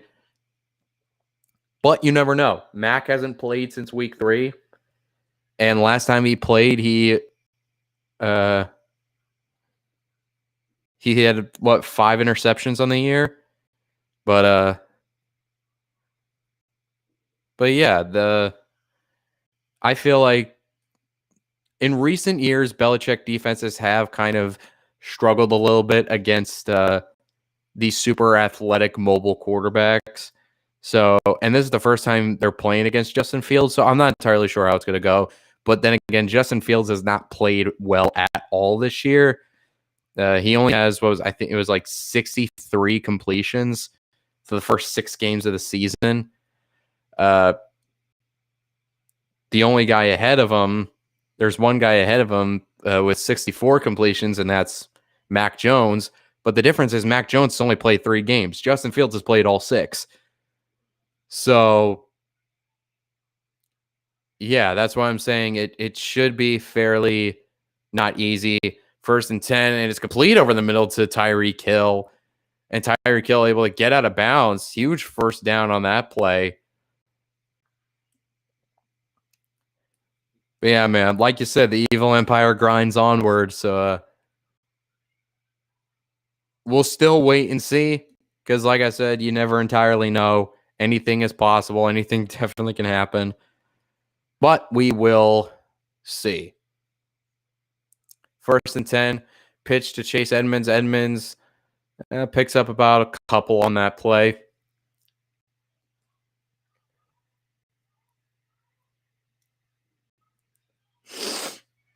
Second down coming up with 13 minutes to go in the game. Dolphins have control of the football and all the momentum right now.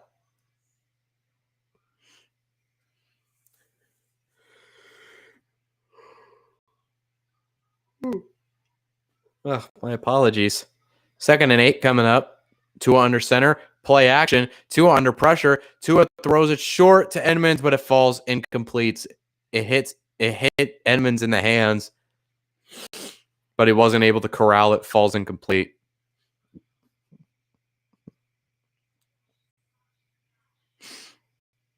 I'm still confused on the whole filming the Bengals thing that happened a few years ago. You're right. That did happen. I completely forgot that shit happened. I completely forgot it happened. I did until you brought it up. I didn't even. Wow. Huh. Yeah, that was a thing. Anyway, 3rd and 8 coming up.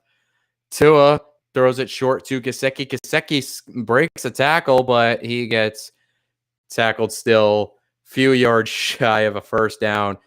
And the Steelers defense stands tall once again.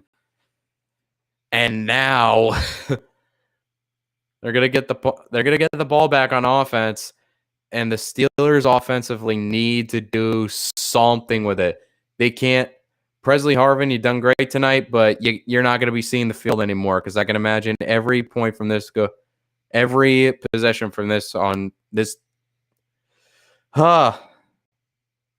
every possession this point onwards is going to be 4 down territory. There we go.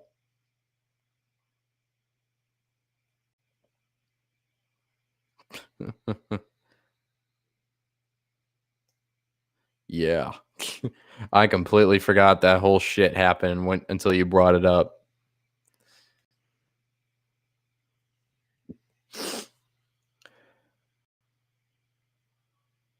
But here we go.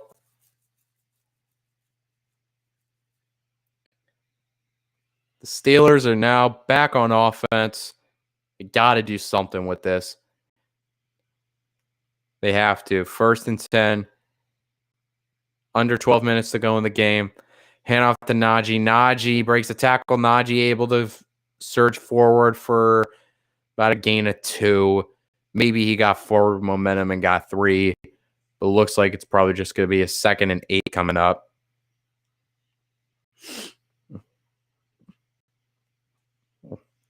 Ugh. 2nd and 8. Here we go. 2nd and 8 for the Steelers. Pickett in shotgun once again. Harris is still the back in the game. He's lined up on the right side of Pickett. Deontay Johnson is receiver in motion. And it's a pitch inward, shovel pass to the tight end, Gentry. And he goes forward for about a 3-yard gain. Well, no, gets it down to about the 30. So, okay.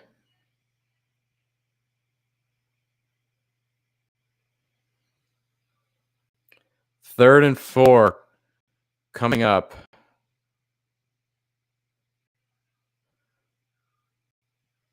Pickett directing traffic. He is making an audible at the line, getting all those guys in on the play. 3rd and 4 coming up. Snap to Pickett. Pickett slightly under pressure, throws it to the sideline. It's incomplete. Chase Claypool, the intended receiver, is looking for a flag. He's not going to get it. 4th and 4. And the Steelers are going 3 and out, and they're going to put Presley Harvin back on the field. So much for my statement earlier. So much for my statement earlier about Presley Harvin not seeing the field for the rest of the night. I mean, I get it. You're deep in your own territory. Oh my gosh.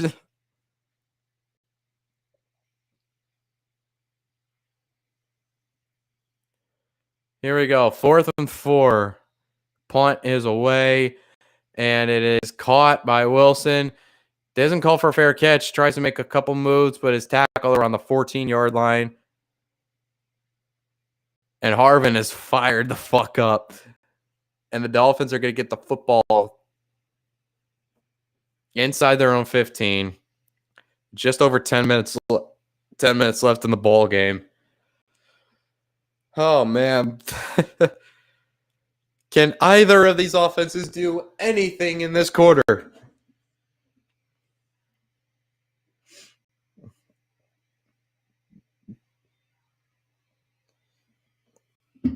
Tree tweeted something. What happened?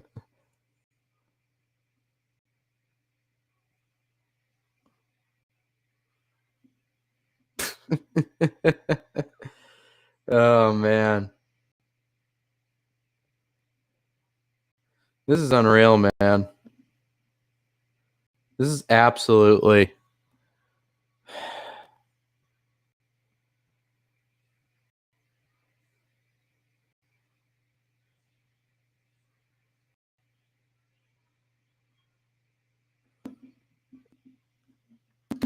Here we go. The longer this game goes, the more I suspect the yelling at kickers is going to increase. Yeah. Yeah. Oh, boy. Stuff like this. It's like, it's during commercial breaks.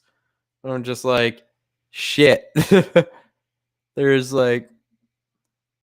only so many points I can hit, especially when it's both offenses not really doing much of anything, especially in the 4th quarter.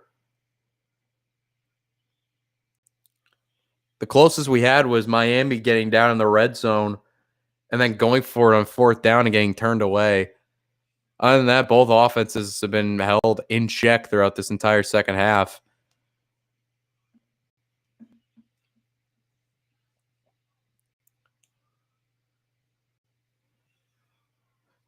All right, here we go. We're now back from commercial break.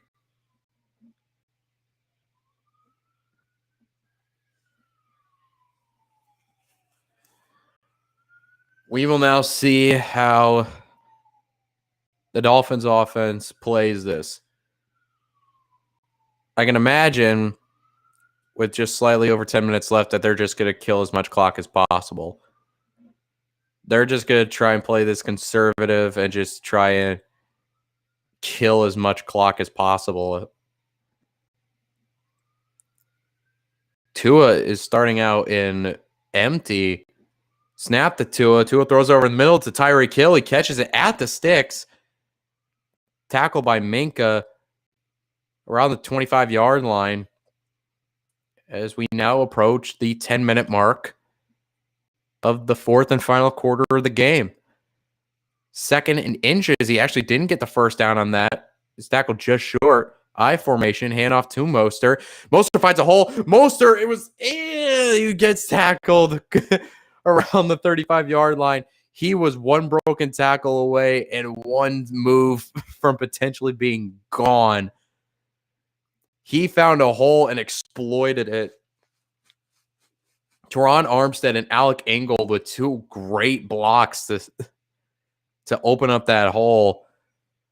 Handoff to Mostert. Again, Mostert finds another hole, makes another cut, and gets tackled after about an 8-yard gain. It's going to bring up a 2nd and 2. This is what I was saying that they were probably going to do, was just run the football and try and kill as much clock as possible. Here we go. 2nd and 2 coming up.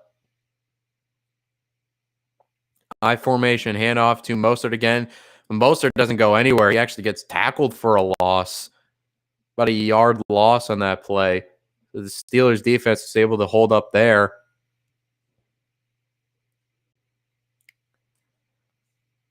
Be a 3rd and 3, I believe, coming up. Yep, 3rd and 3.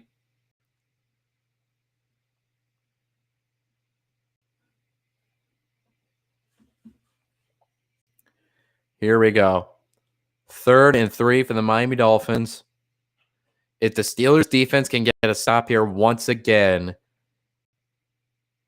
we'll find out. Shotgun formation. Hill is the motion receiver.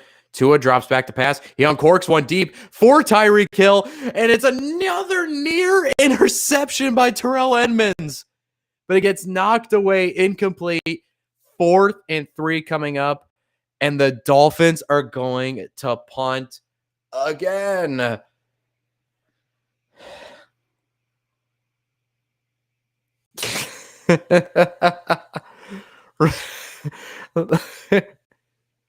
Oh, trust me.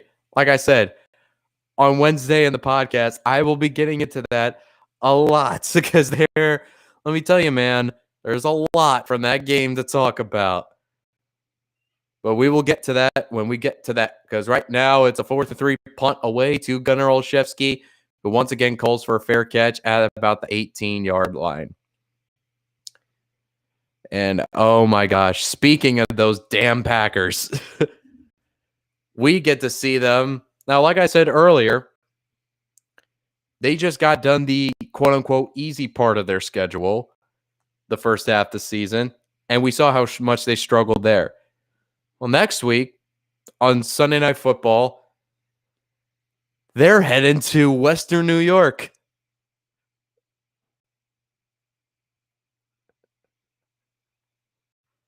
To take on a certain team in Buffalo. Oh, that should be fun. 1st and 10, handoff to Najee Harris. Actually, he's able to get about 4 on that carry. But man, that game's not going to be pretty. That game is not going to be pretty, and I am all here for it. Man. So here's the situation we're in. 2nd and 6 for the Steelers in shotgun formation once again. Snap to Pickett. Pickett looks, going through his reads, throws it, caught. 1st down, Deontay Johnson. He gets tackled, but he went back past before the chains. Oh, there's a flag on the play, though. We'll see what this is.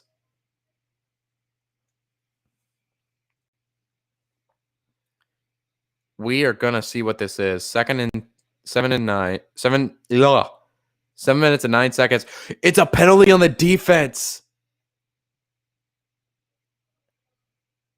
It was illegal contact by Noah Igbenogany.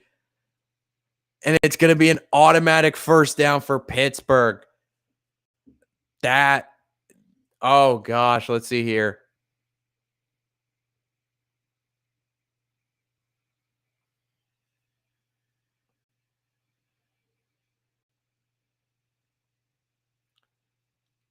I mean, I guess. I would love to get a better angle of that. There's communications going issues in the huddle. Pickett calls a timeout.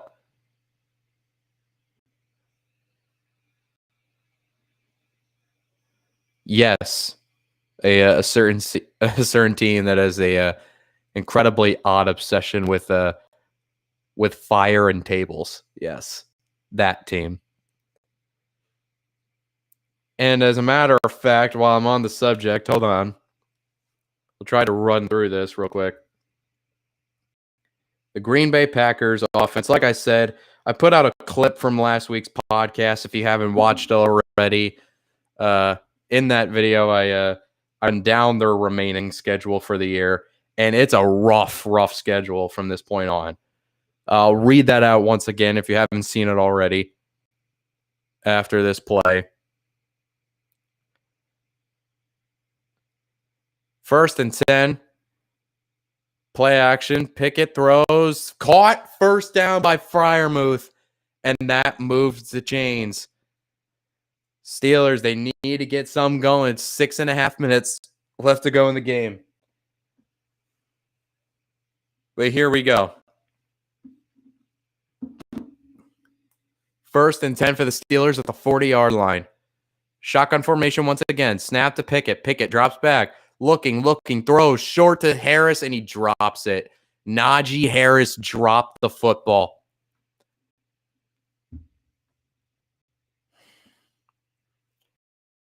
Najee dropped the football right in his hands. He would have been tackled anyway, but honestly, I think Pittsburgh might have benefited from that because it's still 2nd and 10, but it stops the clock. 6:14 left to go.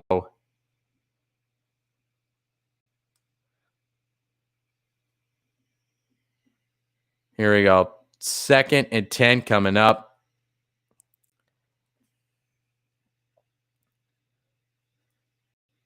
Snap to Pickett. Pickett, they send a blitz. Pickett throws across the middle, and he's off target. Miscommunication, it looks, between him and Claypool. 3rd and 10 coming up. Yeah. Let's see what happened here. And, yeah, I think he was expecting Claypool to just stop in the zone. Here we go. 3rd and 10 coming up for the Steelers offense. Snap to Pickett. Pickett under a little pressure. Throws it to complete to Claypool. Claypool able to get the first down, and out of bounds he goes. He's able to break a tackle and pick up the first down and gets out of bounds as well. 1st and 10 coming up. And the Steelers are starting to move the football. They are now in Miami territory for only the 2nd time this half. Here we go. Snap to Pickett. Pickett looking, throws, complete to Pickens. Out of bounds, couple yards shy of the first down. 5:38 to go in the ball game. About to be a 2nd and 1, maybe a 2nd and 2 coming up. But Pickett to Pickens again. Say that 5 times fast. 2nd and 1. Here we go. Pickett throws it complete. That's Pickens again for a first down. And here come the Pittsburgh Steelers, and the rain is starting to come down a little bit harder. It was doing fine all game long, but now it's starting to come down hard. Oh, baby.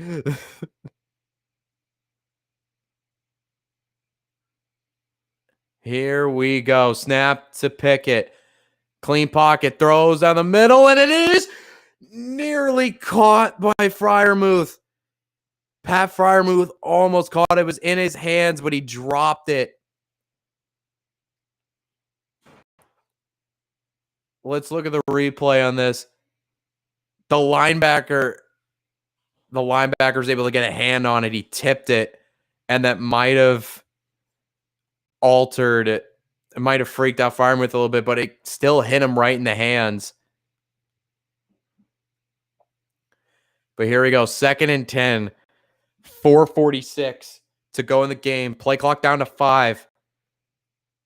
Play clock down to 1. They just get the snap off. Pickett looking, escapes. Pickett rolling to his left, throws it complete to Claypool, and he got the first down, did he? They're marking him just inches shy of the first down. It's going to be 3rd and inches. Pickett able to extend the play and complete it to Claypool, but he's still going to be just shy of the first down.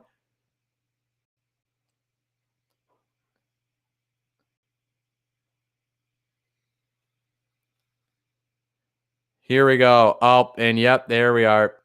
Dolphin player is down. Probably just to give the team a breather to try and figure some stuff out because Pittsburgh has all of the momentum right now. I don't really like the spot the refs gave him. If we can get one down the pylon, let's see here. That's a first down. That's a first down. Nah, I think, Tom, it's still 4 minutes left. I think they should challenge that. Or no, they didn't. They re-looked at the spot and gave him the first down on that. It looked like they marked him short initially, but I think the refs reconvened and they gave him the first down. But that was a good call because that was a clear first down. What a play by Pickett to extend that. And Melvin Gordon coming up on his blind side. And Pickett was going to roll to his right, saw Jalen Phillips, turn around, started rolling to his left, and completed that across his body to Chase Claypool, who was able to pick up the first down. Great play by Pickett on that. And the terrible towels are out in South Beach. The terrible towels are out and about. And they are going nuts. Here we go. Fresh set of downs. 1st and 10 at the 24-yard line. The Steelers are driving. Shotgun formation once again.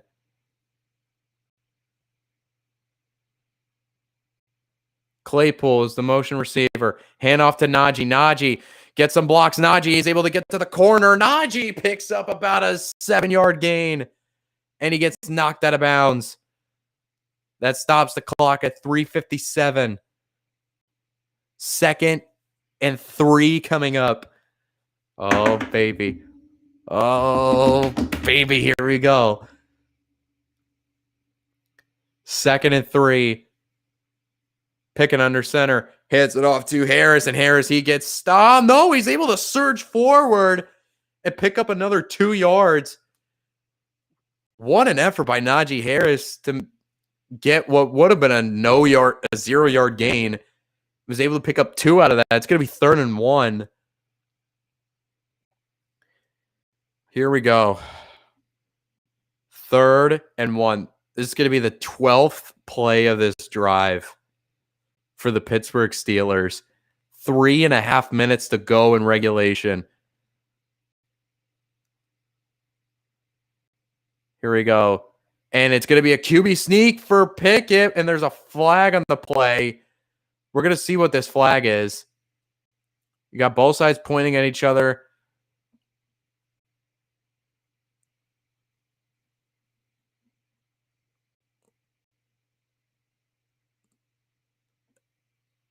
What's the call? Illegal shift on the offense.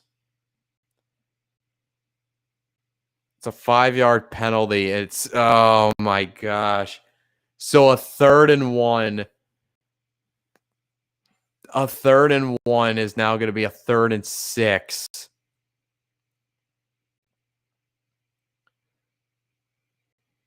Oh my gosh. That could be a momentum killer. We'll see in a second. But, oh man, because he picked up the first down on that. But the illegal shift penalty backs him up 5 yards. Now 3rd and 6 at the 20. Here we go. 3rd and 6. Snap to Pickett. Pickett rolls to his left. Pickett is going to try and get the first down himself. Flag on the play, though. There's a flag on the play. He got tackled short. He fumbled the ball forward, but there's a flag on the play, and it's going to be a holding on the offense. It's going to be a holding on the offense. It's going to back him up another 10. It's going to be 3rd and 16.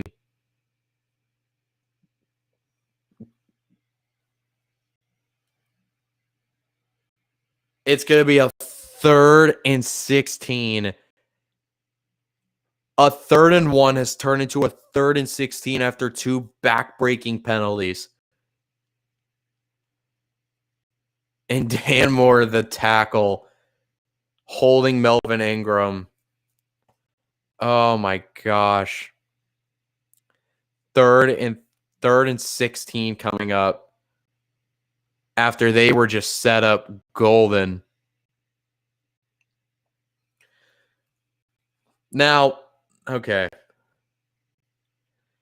Technically, if they don't pick up a first down here, it's not over because they still got 2 timeouts and the 2-minute warning left with 3 minutes to go. So they could still kick a field goal and still be down 1 possession, still be down by 3 with a field goal to tie it. Here we go. 3rd and 16. Pickett throws it over the middle, and it's intercepted. It's picked off. It's picked off by Javon Holland. Oh, my God. That was the worst thing that could have happened. The worst possible thing that could have happened just happened. Pickett tried to throw a pass over the middle. I think it was intended for Freiermuth. And Javon Holland, the second-year safety out of Oregon, stepped in front of it. We'll see on the replay. Oh my God, Javon Holland just read the court. He just read Pickett's eyes the entire way. Oh my God. He eyed down Deontay Johnson the entire time, and Holland read him like a book. Oh my gosh. Oh my God. And now the Dolphins get the football in Pittsburgh territory after that return. And it's a handoff to Mostert. Now, they're not entirely out of it yet. They're not entirely out of it yet. 2nd and 6. It's 2 minutes and 38 seconds and counting at the moment.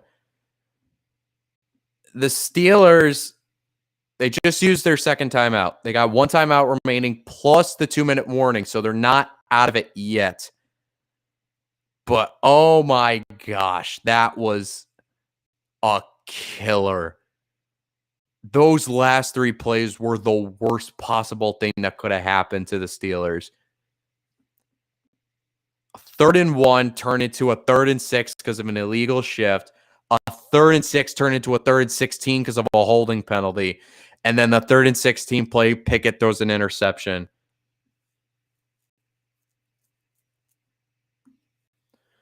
Oh my gosh. 2nd and 6. And it's going to be a handoff to Mostert. And he gets stopped. About a couple of yard gain. And I think Pittsburgh called their final timeout. So now all they have left is the 2-minute warning to save them. They stop them here, then they can get the ball with just under 2 minutes to go. If Pittsburgh's able to stop them here on this 3rd and 3.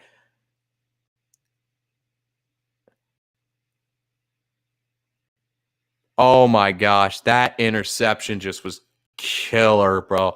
Though, like I just said, I sound like a broken record, but those last three plays from that drive for Pittsburgh was the worst case scenario that could have happened. But here we go, 3rd and 3.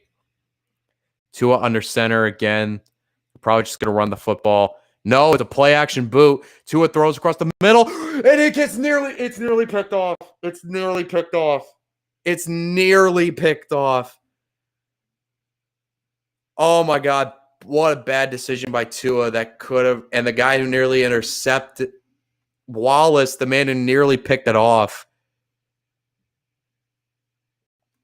is now down on the field injured. Levi Wallace, the man who nearly picked this ball off, came down and landed on his shoulder awkwardly, but he nearly picked that off. Oh my God. But he's now down. He's hurt. And here's the thing. That was stupid because now instead of just like running the football, and if you don't get it, then you wind the clock down to the 2-minute warning and punt it away. They got under 2 minutes to go. That was an incomplete pass, so the clock stops at 2:37 as Wallace is able to walk off the field. So it's now second and 37. It's now 2 minutes and 37 seconds left. So now Pittsburgh has all the time in the world. Now they're going to get the ball with under 2.5 minutes to go, and with the 2-minute warning to help them out. So you know they're going to take their time with this. With a touchdown and an extra point to take the lead. I don't like that play call at all. I don't like that at all. That play call just had too much risk in it. Just had way too much risk in it. Here we go. Punt is away.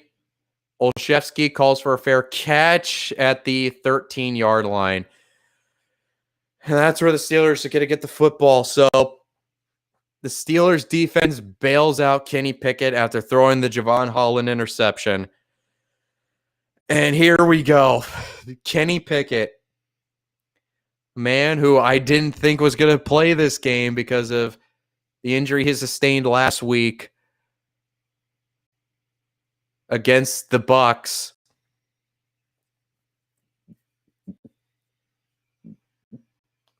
But here we go. 1st and 10 at the 13-yard line. I have to go 87 yards to get into the end zone. Pickett throws a short to Freiermuth. Freiermuth gets tackled around the 20-yard line. 2nd and 3 coming up. They're going hurry-up mode. They're going hurry-up mode. You don't necessarily have to because you still got the 2-minute warning. And you got all the time in the world. But 2nd and 3, Pickett throws over the middle. Again, another short completion to Freiermuth. This time picks up the first down. Gets to pass the 25 to around the 27-yard line. And now we are at the 2-minute warning. Oh my God. I said I wanted a great game. I said I wanted a game that goes down to the wire. I said I wanted it. Oh, I'm getting it.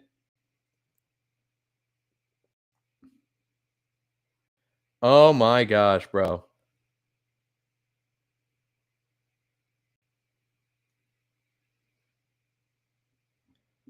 Man. Who wants to win this game? Who knows, man?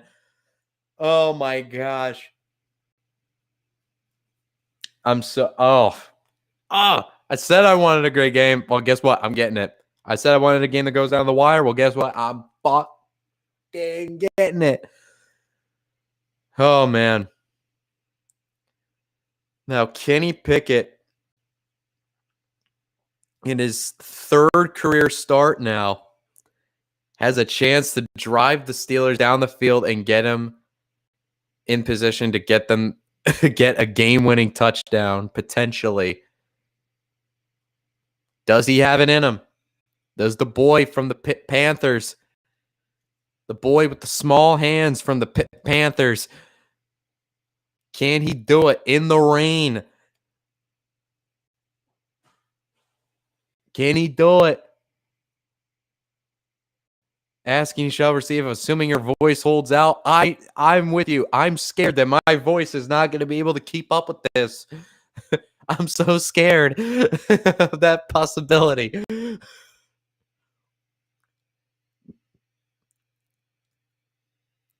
Here we go. We're still in a commercial break. Damn it. Okay. Here we are. NBC running these long ass commercials. They're not doing anything for me, man. In fact, it's just making me stress out more as my voice cracks. Oh gosh. Here we go. We're now out of commercial break. Here we go.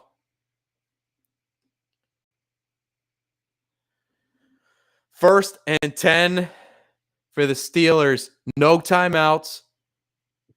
They are at the 28-yard line. Pickett takes the snap. Under pressure, rolls to his right. Pickett is just going to throw the ball away, incomplete. Second and 10 coming up. 1:55 to go.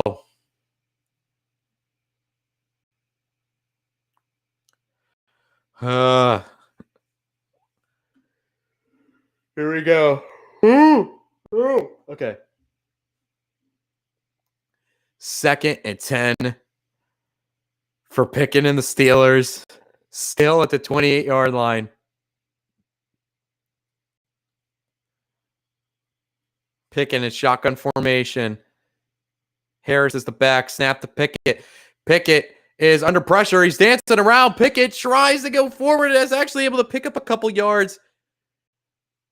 But the clock keeps running, and it's going to be a 3rd and 8 coming up. Hurry up mode for the Steelers. 3rd and 9, actually. Here we go. Snap to Pickett. Pickett drops back under pressure. Throws it complete to Claypool. Claypool gets tackled about 4 yards shy. It's 4th down. 1:20 left.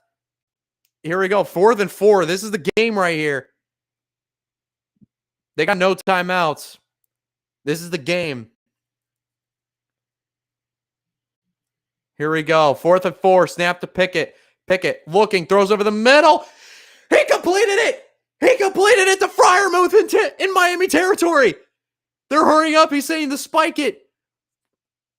He's hurrying everybody up to the line to spike it. Pickett spikes the football with 48 seconds left. Oh my gosh. What a play. What a strike over the middle of the field to Freiermuth. Oh my gosh. First of all, great. I love the reference, Tio. That's an amazing reference. But oh my God. How did he fit that ball in there? How in the world did Pickett fit that ball in there?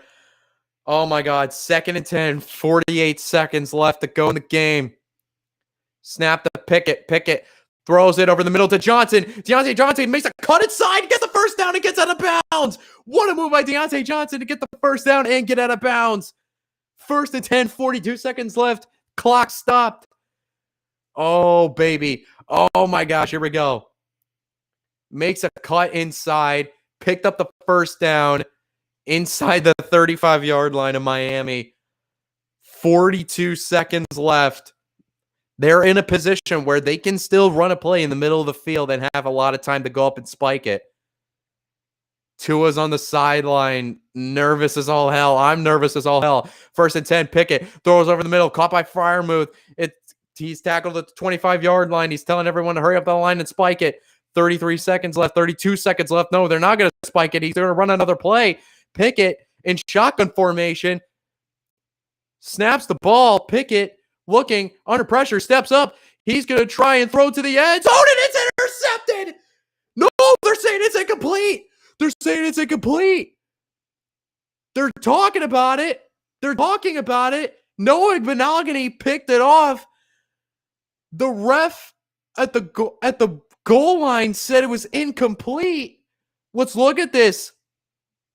Caught. 1. That's an interception. That's an interception. Game over. That's an interception. Game over. Kenny Pickett throws an interception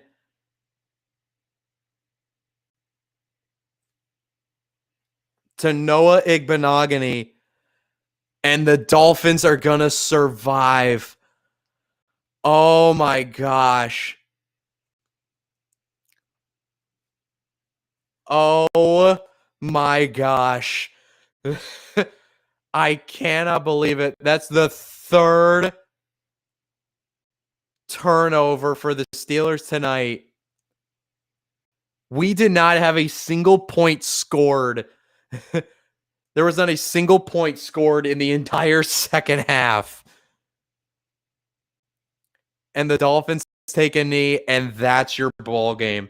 The Miami Dolphins survive and improve to 4-3 as the Pittsburgh Steelers fall to 2-5 on the year. Oh my gosh, what a game. And like I said, we did not have a single point scored the entire second half. Oh shit. It's like, oh my gosh. What a game. What a game. But that's going to be it for me tonight because I feel like my voice is about to give out any minute. If you don't know already, I will be back here on Wednesday for the podcast to be out recapping some of the crazy ass shit that happened in week 7. And I will also be up Thursday again for my weekly picks on Patreon. And I will be back here a week from today to live stream Packers Bills on Halloween Eve. So with that being said, I'm Double Diesel. Peace.